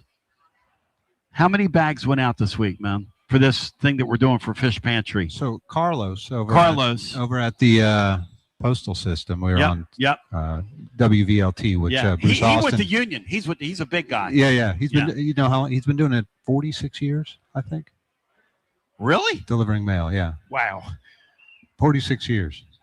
No, that's not true. No, he started in Miami. Yeah, he's 46. The guy doesn't look like he's 25. 46 years. So he told me. I look like I've been delivering mail for 46 years. So being the goofball I am, I I told him, they said, how many bags? I said, 5,000. Carlos says, that's wrong, Mr. Garza. It's 65,000 bags you bought. And I was like, oh, okay. That's awesome, dude. I love you, man. I love you so much. 65,000 bags. Here's the thing. But if you don't have bags, you can just put it in any bag. Yes. Some Kroger bag, Food City, whatever. We had the gentleman we had on a couple days ago. And by the way, this or is box. for our Boxes friends work too. Fish Hospitality Pantry, the great Jim Wright. And what I love about Jim Wright is he's in the business, literally, of feeding people. That's it. Every dollar you give to him goes toward feeding people. Every canned good you give him is going to go toward feeding somebody. And the needs perhaps never been greater than it is right now with stuff that's going on in our economy. But here's the thing. The letter carriers and these people that are involved in the postal system get my vote, Marcos. I didn't realize this. The gentleman that we had on a couple days ago tells me several of us are giving up our day off. I don't know if you knew this. Did you know this? I didn't know that. And they're going to get in cars and drive around to different locations and meet and greet other postal people and take, as they accrue these cans in their vehicles, they have teams of people that are going to help alleviate so they can keep picking up more and more cans. So the message for those of you in Knox County is, whether you have the yellow bags or not, put the canned goods out there. Let's really pound that home here. Yeah. Any non-perishable proteins are really awesome. If you're thinking about buying a few cans of something or whatever, proteins are, I think, the highest value. But heck, they'll take green beans and all kinds of beans. Now, what's a protein? Explain to me. I think protein is stuff like I think even like those little Vienna sausages, and stuff like that. I mean, Spam. I think they're I'm not an expert, Tony. I was hoping for some little guidance from you, actually. Canned soups and that kind of thing? Yes. Yeah. Any non-perishable. So in love. First time you met Jim Wright, you were like, I'm in. Whatever you need. Well, what is it about this guy? Let's talk about Fish Pantry and what they do, because that's what this is about. And this is tomorrow at your post office, at your box. tomorrow at your mailbox. That is the something. weather's going to be awesome. All you really have to do is walk to your mailbox. Oh, you just walk to your mailbox and leave a couple canned goods. You know what happened last year? Laura forgot to do it. I want you to speak to her. You know, I try to stay out of you and Laura's No, I relationship. want you to speak to her. I have to. No. She forgot to do it last year. You know, if I had to keep you organized, I think I might forget to do a couple things too. Why was it her Joe? responsibility? Isn't that interesting, Bino? Why was that her task? You know, I'm gonna borrow something I hear on this. The mail Interesting. Right. Interesting. I delivered the mail all week. What do you mean? I got on here and delivered. Interesting. All right, Marco. So, why do we love Jim Wright? Lay it on me here. Jim, first of all, Jim is the purest guy. First of all, Jim could run a Fortune 500 company, I'm convinced. Yes. But he chooses guy. to feed human beings instead. Yes. Which makes him amazing. And then the other thing, anytime you try to give the guy any credit for anything, he's different than perhaps me and you. He can't take a compliment. It's like, nah, I'm just doing God's work or doing what I'm called to do. And nothing I'm doing is any more special than anybody else's. And just refuses to take credit for what it is he's accomplishing. And one thing we've learned too, gosh, we have a hard time saying no. I mean, all kinds of folks are like, yeah, we donate to this, sure. Softball team or a baseball team or a cheerleading squad or whatever it is. And one thing you learn over years, actually, Craig Jenkins taught me this. You know, I think we're donating, I don't know, $1,000 or something to buy some little cowbells for Carter County High School football. You know, this has been probably 10 years ago. And then you get the bill for it and you realize that it was from Kansas City, Missouri, which nothing wrong with Kansas City. They've got great beef tips out there. But point is, 73 cents on the dollar went to some company or organization in the middle of Kansas, and 27 cents on the dollar went to Carter County High School football. And Craig's like, dude, if you want to support them, just write them a check for $1,000 and they get $1,000. If you want to write it up as an advertising expense rather than a donation, tell them to hang a 3-foot by 5-foot banner on their fence for a day or two, and you know. He's right. Absolutely. And so the beauty of Jim and what he does is I feel real confident that when you donate, we've been out there, all 4 of my children have been out there, and we donate $100, $100 goes to food. If you donate a can of goods, they're not going to take it and resell it for, you know, a nickel or a dime to some person who really doesn't have money. So we need to make it rain on them this weekend. It's really pretty easy too. I mean, all you have to do is walk to your mailbox, and if there's something in your pantry, there's something in everybody's pantry, I think, just about. Yep. Thank God. See that guy back there? It's Jack Dixon. I got to know him at the fish pantry. Jim Wright too. I've had all 4 of my kids out there, and they all learn something every time they go out there. Oh, it's awesome. Yeah. My son refused to drink a juice box one time, and Jim said because it was for folks in need. He goes, "Nah, I want you to have that." He goes, "You don't muzzle the ox while he's thrashing the grain," because my son was there working, and my son still remembers. He's 20 years old now. Max is, and he remembers that when he was, I don't know, 8 years old. I knew maybe. exactly too what you were going to say, because I've heard Jim say that to people. I knew that sticks with you too. It's very powerful. Well, he's just a guy of abundance, right? I mean, he doesn't have a. It is, what can I give? What can I do? He really, you know, he's not into means testing. If you show up at his door, he's going to give you food. That's it. You don't have to prove that you're too Hungry, poor, or not poor enough, or Yeah. too hungry, or whatever. I mean, it's just an abundance mentality, and it's beautiful. I was helping load groceries one day over there, and this lady, she had so much, you know, to carry, and I was just helping her carry stuff to her car. And she says, she opens her trunk up, and she's kind of ashamed because she had other stuff in there from other places. She thought I was going to get mad at her. I said, "Ma'am, we want you, for your family, to get as much as you can." That's Jim's. Yeah. That's the total spirit of what he does. So, If you ever get a chance to go out there and volunteer, it's kind of magical, really. I don't know. I think it feels like, that maybe I'm sort of being hokey or No. over, but it really is magical. No, it's unbelievable. In fact, you leave there with a feeling of, at least I do, that I don't deserve to feel this good. I got more out of this experience than I gave, is the way I always end up feeling when I leave there. So it's, ladies and gentlemen, this is the Yellow Bag campaign. You've gotten them this week. Whether you took your yellow bag this week and did something with it, or we're all busy, okay? Point is this. Take whatever you have, a couple of cans. If you want to go today, Marco said they were really looking for proteins, that sort of thing, but whatever.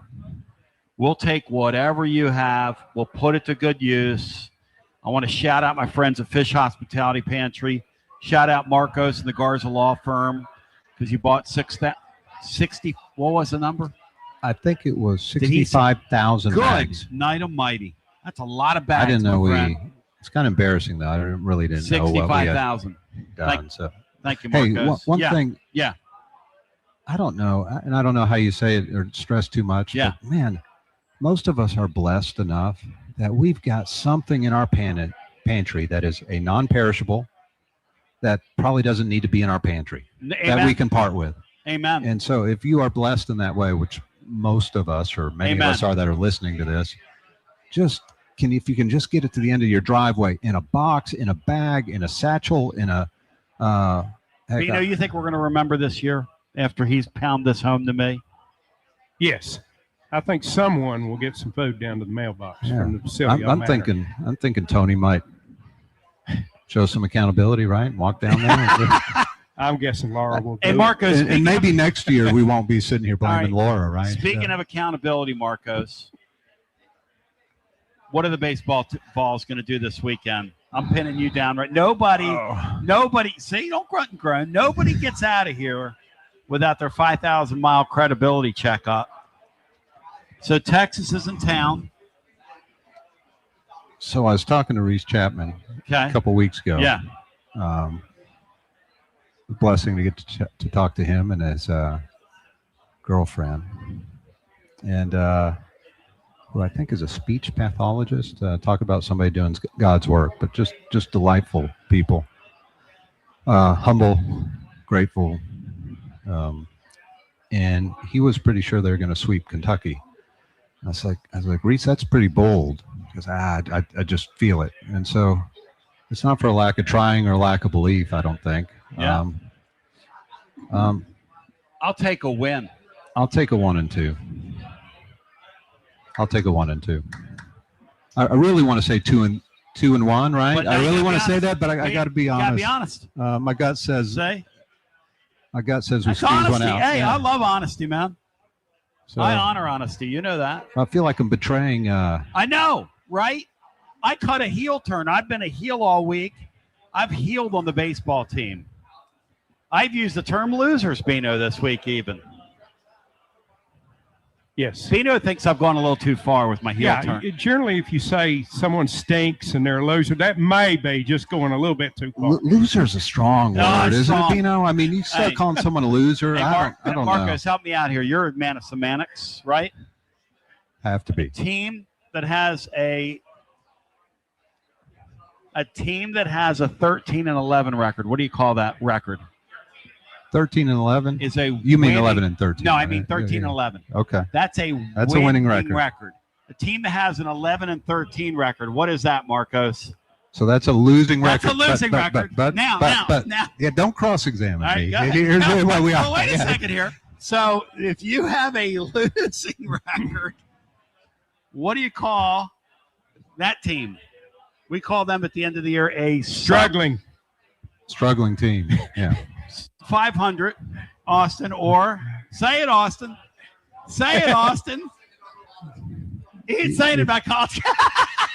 I think that's a great here's point. where I think the problem lies, or the challenge, right? Yeah, you're right. Is I think when you cross the line of saying someone is a loser. Oh, I can't do that. Yeah, that's different, right? I wouldn't do that. You have it's one thing to have a losing record. Bino, did I say loser? I don't know. I wasn't I'm here for asking this. Bino. Because if I did, I want to retract that. Well, Tony, if you didn't, you said they stink. They do stink. They had a 6-run lead on Sunday and won by a run by the skin of their chinny chin chin against a team that can't play. And I love this team, but Tony, when a team wins 10-0, what do you call them? Winner. When a team wins 10-9, what do you call them? A winner. All right. He's trying to take the one win away from him too, right? But Matt's father and I are going to be sitting together tonight. We're both bringing white flags because when they go to that bullpen in the middle innings, what are we going to do? We're going to wait for Marcos, I love you. I love you too. Thanks for what man. you're doing, bro. Great to see you, Marcos. Thanks for all you do. Good to see you. Love you, Bino. Go see Brad over there. Love you, babe. Thanks. Hey, thank you, babe. Let's go to the phones. Damn it, I love Marcos Garza. Bino, that's a guy that just, loves his community, man. He does, Tony. He does. There's not a fake bone in that dude's body, man. And he's on your show because you're the same way. Yeah. And here's the thing. I want people to understand. I want the Vols to win so badly this weekend that I would love to take those guys and beat them, wake up and play like we can and knock them silly. How fun would that be? Oh. Just win 2 out of 3, good old fashioned. And the Vols, hey, the guy from D1 baseball today, he ain't speaking at it. He said this Tennessee team's very capable of that. One thing that Jude and I talked a little bit about before we came back on the air is shout out to Jude. Jude. One thing Jude and I talked about Good looking kid. One thing this team has done every single time I get ready to write them off, they do something I don't expect. Yes. So maybe, just maybe we see that this weekend. Hey, Brad, no question. No question. 865-200-5402. Baseball's crazy, right? My Phillies fired their manager. By nature, it's crazy. My Phillies fired their manager who had the stank of the Yankees on him. And Donnie Baseball turned that big, slow barge around. And now the Redlegs have lost 8 straight. And we'll go to the phones here. Did you see what the Redlegs did last night in the Major League game? You told me. I'd watched the ending of their 3 previous games. Did you see it? Bases loaded. 1 out. Guy hits a ball to the third baseman. Now, they've lost 8 straight games. These guys are inventing ways to lose games. The Reds are right now. Bases loaded. Guy hits a ball to the third baseman, steps on third. Throws the ball home, makes a really nice play. Falling off the bag, throws the ball home. Guy's out by 100 feet. Catcher just steps on the bag, doesn't realize he has to tag him. Catcher's over there celebrating like he did something. See you, boys. See you, Matt. Thank you. Thanks for all your efforts. Catcher steps on the bag. Run scores. Lose another game. And here's the thing, Bino. The thing I love about baseball versus any other sport is you have to constantly be thinking ahead. You teach all young kids that, and that's what the announcer said last night on that game. Jeff Brantley said a major league catcher cannot make that play because he's got to be thinking in his head. The ball's hit there. You always have to be thinking about the situation. That's a sport that'll expose you. Oh, yeah. Because it's not a physical sport. When your catcher's basically not the smartest guy on the field, you're in big trouble. That's right. A senior softball tournament broke out there, Tony. That's a senior softball double play. Is that what happens? Senior bases loaded. Yeah. There's a plate that you run to that's not home plate. Right. It's back behind it. Yeah. So home plate, the catcher standing on home plate just like first base. So you step on third, you throw to the catcher, and it is a double So that's play. a force out there. Yeah. There's no collisions in that deal. Yeah. I like that. See, I learn something new every day, Bino, when I'm around you. I'm sure that's what you wanted to learn today. Hoosier Vol said the Reds went from first to worst in the last 10 days. Hey, Hoosier Vol, I got good news.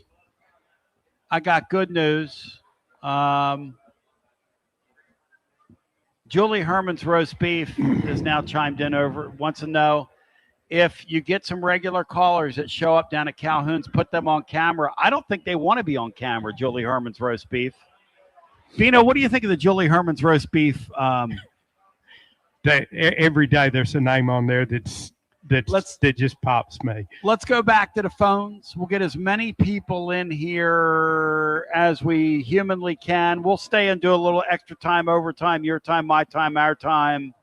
What are we doing on here time? Let's get Josh in here, who's up next with us. Josh, welcome in. Hey, what's up, guys? How are you doing today? Hey, Josh. What's up, Joshy? Good talk to you, man. Hope you're doing well. Talking to you. Long time no talk to you. Yes, sir. So, Tony, do you really think if Kurt Cignetti was our coach at Tennessee, do you really think it would take him 6 seasons to win a national championship? Bino, if Kurt Cignetti was at Tennessee, this is a thing every fan base is doing right now. Yeah. All their coaches. Kurt Cignetti guess what? has. It's not fair. Yeah, Kurt Cignetti has done something unprecedented. It's not fair. And now every coach everywhere is compared with him. Joshy boy, it wouldn't take him 6 seasons to win a natty, unlike Jughead. Joshy boy, what's your score? Now, does that make you feel better saying that? Does that make you feel better? Yeah, I like dunking on Heupel a time or two now. Joshy boy, give me a score tonight, you clown. We're going to go Texas 6, Tennessee 5. Wow, 6-5. Win the series 2 out of 3. All right. Probably we will have a 5-2 lead. And our bullpen is going to blow it. Yep. Yep. Bino, it's hard. It's hard when that bullpen starts struggling because that's in that sport. It's a catching thing. It's one of the worst things in baseball because you spend the whole game thinking about it. The whole game. You know what it's like, guys? No offense to that kid that was kicking field goals for us last year, but when they trotted him out at the end of games, everybody in the stadium is literally holding their breath. No, it's true.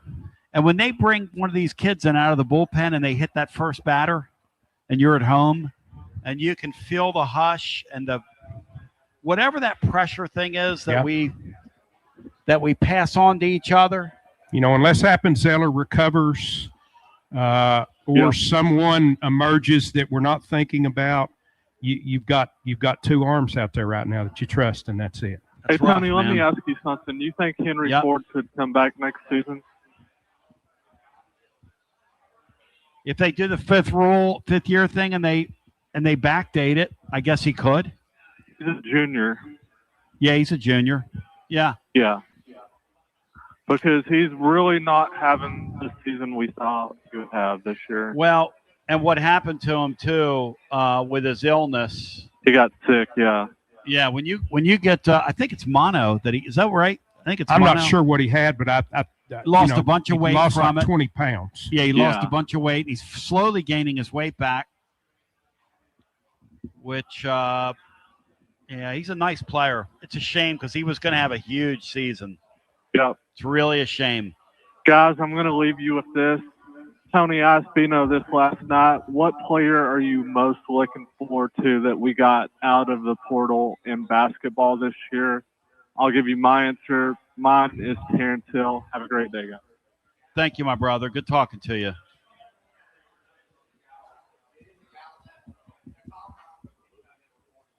Who you got, Bino? Who's your impact player this year? Well, I'm going with the obvious. I'm going with Juke. Bino, I want to read a text string from you, and then we go back to our phones, get our next call in. By the way, in honor of Dewey Warren's birthday a day late, we're taking scores on Tennessee, Texas tonight. And Josh is first in at 5-4. Bino, this is a prove that this is true. Negative last night. True or false, he texted me at 5:34 yesterday afternoon while I was minding my own business. True. Okay, let me read it to you. This is my life in 60 seconds or less, and then W. Lynn's going to join. And by the way, I want to remind you, our Smokies are in town this week. Get out and support them. They've got fireworks. They've got a great Mother's Day thing planned for on Sunday. All kinds of great promotions all weekend. The weather is going to be absolutely sterling golden and incredible, which is the name that Hulk Hogan wrestled under when he started in Knoxville back in the late 70s, early 80s. Sterling golden. Bino? This is from Nega Dave. Then we go to the phones. This is my life in 50 seconds. Lenardi came out with his first bracketology since Juke Harris committed, and he has us a 5 seed. So let me get this straight, Nega Dave writes. We spent $20 million to be about as good as we were last year. Something is off. CBS has us as a number 4 seed. So if all that comes true, then what was the point of spending $20 million? Hell, you're not projected any better than last year and well behind the 24 and 2025 team. Barnes should have kept his culture guys, his defense. He should have picked up Hill Jr. and Juke Harris and maybe Harrelson, and this would be your team. And then he starts listing his team. To which I replied, Dave, are you, with an expletive, kidding me? And then leave me, expletive, alone. Bino, do you have a thought on that idiot before we go back to our phones? Dave is absolutely the greatest worry, anxiety inventor in history. People think he's an act. No. With William Pattison on the way next. Is he an act, Bino, in your opinion? Absolutely not. 100% Dave. All right, let's go back to our phones, get our next call in. Hello and welcome to our next caller. You're on the air. How are my French compatriots doing today? There he is. Marcos has given me a spot on the porch, W. Lynn, so you're going to be out there. And I'm going to be out there, and we're each going to have our flags tonight. Well, Tony, first of all, I want to commend Marcos and his help with the Fish Hospitality Pantry. Our church was out there 2 weeks ago to actually volunteer on a Saturday morning, and it is a blessing to the people that you're serving. You leave that place feeling blessed, and everybody needs to do it. And get those cans out tomorrow. And one thing we learned over there, Tony, at the Fish Pantry, if it's a canned good, if you can get a pop top, because some of those people don't have can openers. So on beans and corn or whatever, if it's a pop top, that helps. Just a little information. But thanks, Marcos. That's very good. Yeah, it is good. Yep. Pop tops also help. Kind of like with the whole meals ready to eat vein of things. A lot of people are in that predicament. So great point, W. Lynn. My next comment is I will be there with the flag and the coonskin hat. And if Jude could come over to Checkpoint Chicky where the porches are, if he would escort me to the student section, I need a helper. I need somebody in case I get tased. My daughter said they might tase me if I try to get to the student section. So, hey, Jude, come over there and escort me to the student section about 6:45. I will give Juke your coordinates here, W. Lynn, momentarily. It'll be unbelievable, Andy. And it's good stuff, man. Good stuff. Because I will actually let him wave the flag high because he's got more strength than I do on the way to the student section. And that'll make my whole year if we can get that flag to the student section. Well, we got to do that. We got to get the flag to the student section. I'll tell you this, W. Lynn. If one of the great ball fans in history gets tased over there, the revolution will not be televised. You will see that. You'll see if I'm holding the flag and it happens, that thing will just start vibrating in the air. So, now, W. Lynn Jude's also. He's also hang right there. We'll let W. Lynn finish his call and get a few others in. Our overtime coming up. The playbook with the great William Patterson's on the way next. You're listening to FM 105.7 and AM 1340, WKGN Knoxville. Man, it's nice out here. W289CU Knoxville, Fan Run Radio. Bino, you don't think it's nice out here, do you? It is absolutely beautiful. Go! Go! Unbelievable, Andy. Bino, that New York Knicks fan that was sitting there, how much like a New Yorker did that kid look? If he's not straight out of New York, I missed him. Like he was one of the six crime families, Bino, and I can say that. You found a sixth? Or five? Is there 5 crime families? Yeah. 6 boroughs, 5 crime families. Is that right? Yes. I'm sure there is a sixth. What are the crime families, just for W. Lynn, so he knows what he's up against? Well, let's see. There's Bonanno. Yep. There's the Genovese. Yes. There's Colombo. Gambino. Yep. There's Colombo. Yep. And there's what's that? I always forget the fifth. Starts with an L. It's like the 5th Beatle. Dadgummit. You put me on the spot. My special needs brother Steve, he thinks there's 5 Beatles. You want to hear what they are? Yes. John, Paul, George, Ringo, and then he goes and Richard Pryor. I love it. He makes Richard Pryor the 5th That Beatle is so good. all the time. Lucchese. Of course, Frank Lucchese, one of the worst managers the Phillies ever had. Let's go back. He was Apparently, for you, he's tied in second with all of them but Dallas Green. Let's go.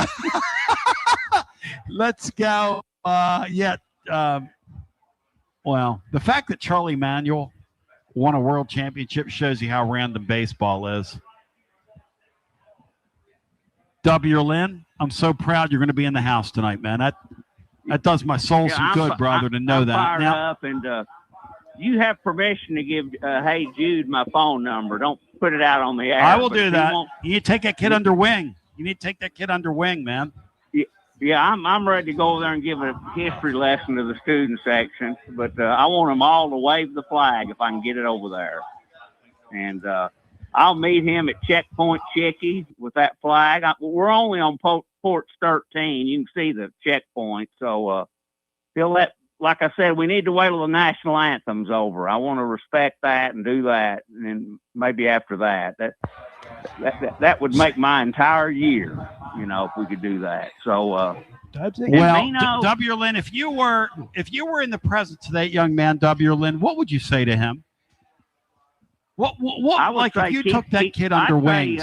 Keep up the fight for the student section, and always yell and scream and pull for your balls on game day. If you want to complain and act like a loser like you have all week, that's for talk shows, not on game day. You got to teach the young people that. They can do all that whining on talk shows, but when they're at the game, they got to be the extra man, whether it's the 10th, 11th, or 12th man. W. Lynn, I'm thinking about with Jude, giving him my white flag right now. Don't bring no dang white flag out there, Tony. That's but Tony's been a sight this week. He has absolutely been a sight, being so negative about all this. W. Lynn, when they go to that bullpen and you stand up to wave your Tennessee flag, I'm going to wave my white flag. I'm dead serious. Marcos is going to give me a spot on the porch. I want to get on television. I want to get on television with that white flag, man. You might be the one that gets tased, Tony, today. Fun police. They're out for us. All right, W. Lynn, give me a score and what's going to happen in the series in honor of the great Dewey Warren.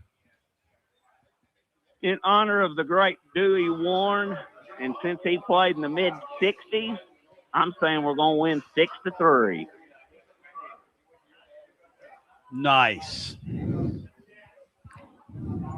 in honor of TR, we're sweeping those Longhorns, who would be part of Mexico if it wasn't for the Tennesseans going down there in not one, but 2 wars. There was more Tennesseans that died in the Alamo than Texans, and don't let them ever forget it. Jude, that's the kind of stuff you're in for tonight. So you better cheer for the guy with the taser in his hand. W. Lynn, thank you. I love you. W. Lynn, I love you. You're my man. And Jude, you're in for a history lesson tonight with your baseball game. All right. Dubsy's in the house. Hey, let's get Vandy Joe in the mix and in the hunt with us. Vandy Joe, your guys could steal a bid from the Vols or LSU. Who knows? Well, you know, you never know. We swept in Nashville, dramatic fashion, all 3 games. So you got that. So that last game that you guys won. At least we've got a chance to win the last 6. Bino, am I imagining something, or that last game in that sweep occur when right at halftime of that basketball game, our whole fan base could tune that thing over and watch us give up that Grand Slam +1? Have you ever in your born days seen a team like this baseball team that does this? I tried to wipe that out of my memory bank. A Grand Slam +1. It's like, oh, Grand Slam tie game. No. Here comes another one. I mean, these freaking guys, no offense to them, but they're, I'm not saying that your bullpen and our bullpen, if they were to get into a sword fight with each other, it would be like 2 noodles doing whatever, because you just you never know what you're going to get. Be a lot of holes in the ground in that deal. Oh, well, all I got to say is the pitching coaches are earning their money or lack thereof, because they have no clue of what they're going to get when they bring to the game. And that's the unfortunate side of it all. It's sort of like last weekend. I understand probably better why he took Connor Fennell out of that game on Friday night, but that was almost like you're playing Russian roulette, and the Russian roulette bullet shot him in the head and killed him. So it's just really ridiculous, and so I don't think they'll go this year, and it's a shame, but because they've had so many injuries. But you know, you got to deal with what you got to deal with. So, hey, Tyler Tanner will be back in Nashville playing basketball next year for Vandy, and that's I think correct. Cherokee will end up getting his extra year. We're going to be Tyler pretty Tanner. good, I think, if that happens. Yeah. Listen, that was Tennessee's missing piece to the puzzle, Tyler Tanner. You had no shot. Not you true. Had no shot. But apparently the kid turned down twice as much money from Tennessee to stay at Vanderbilt. So that's right. Exactly. That fan base ought to be indebted to that kid for forever.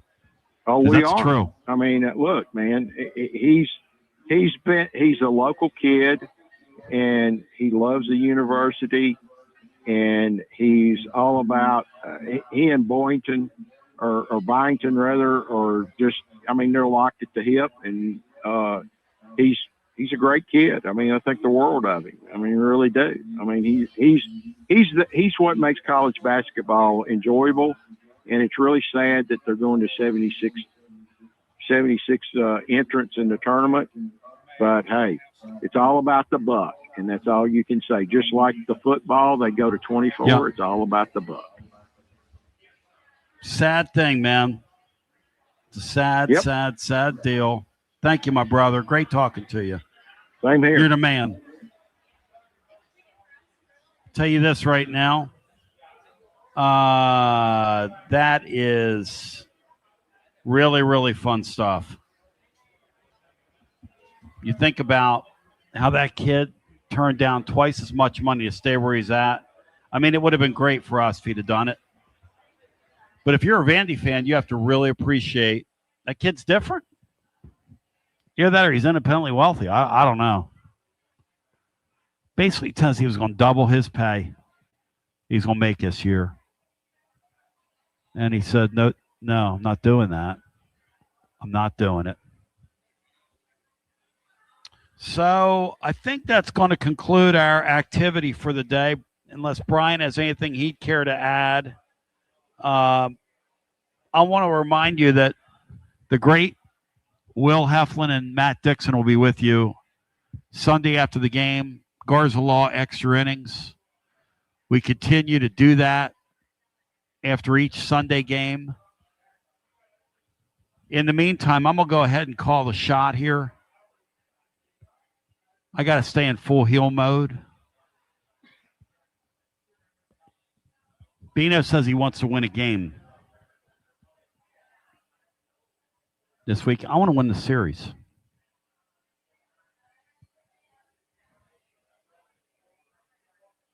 Can we win a series? Or is that too much to ask?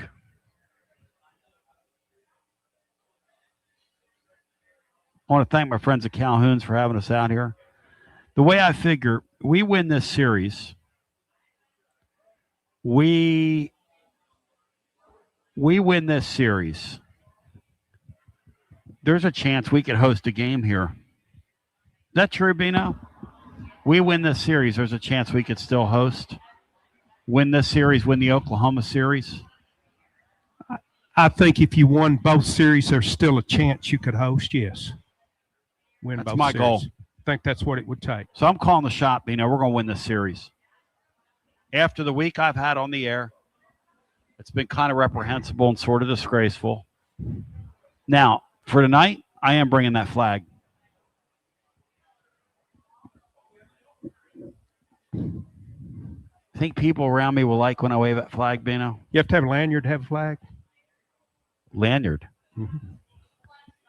No, but we are going to get some printed for this weekend. We're going to make, we're going to appoint capos and lieutenants on the porch for crowd control next year, and we're going to give everybody a lanyard. Capos. I'm a capo, a Calhoun's capo, and a lieutenant. Bino, who the Yankees have, if anybody, this weekend? Yankees are playing at Milwaukee. Ew, I love that ballpark. I would love to go there. That is cool. Have you been? No, there's two that I haven't been to. Well, there's more than two, but a couple that I haven't been to that I want to go are Milwaukee and Kansas City. Oh, Bino. And they're playing both of them in the month of May when I just can't travel to do it. I thought about going to Kansas City this year, but I just can't make it happen. But I would love to see those two ballparks. I've always had this romantic thing about Milwaukee, even dating back to their county stadium days. Yep.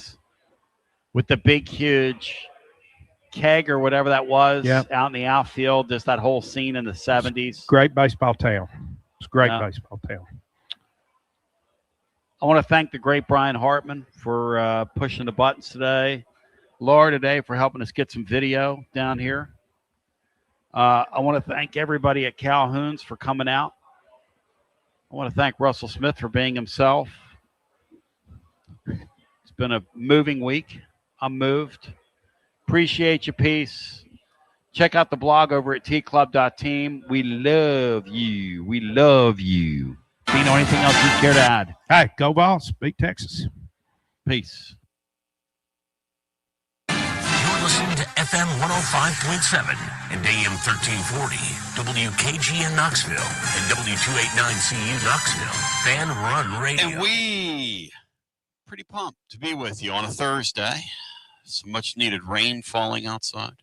I'm not going to complain because we've really needed it, and it's nice. So we're being replenished, whatever I'm trying to say. Brian TGMD with us on a Thursday. Gents, que pasa, amigos?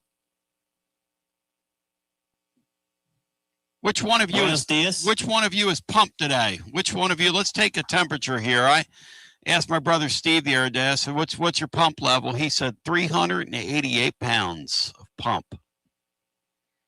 Matt, what's your pump level today? I certainly can't match Steve, but I'm pretty fired up to be here. Isn't it great, man? Isn't this fun? Matt, I wanted to get into this yesterday, but I don't know what it is about this thinking. And Texas is coming to town, right? It's a great time to pivot on this. Why are we so fired up? Why is Texas ring my bell, man? Anita Ward. What is that about?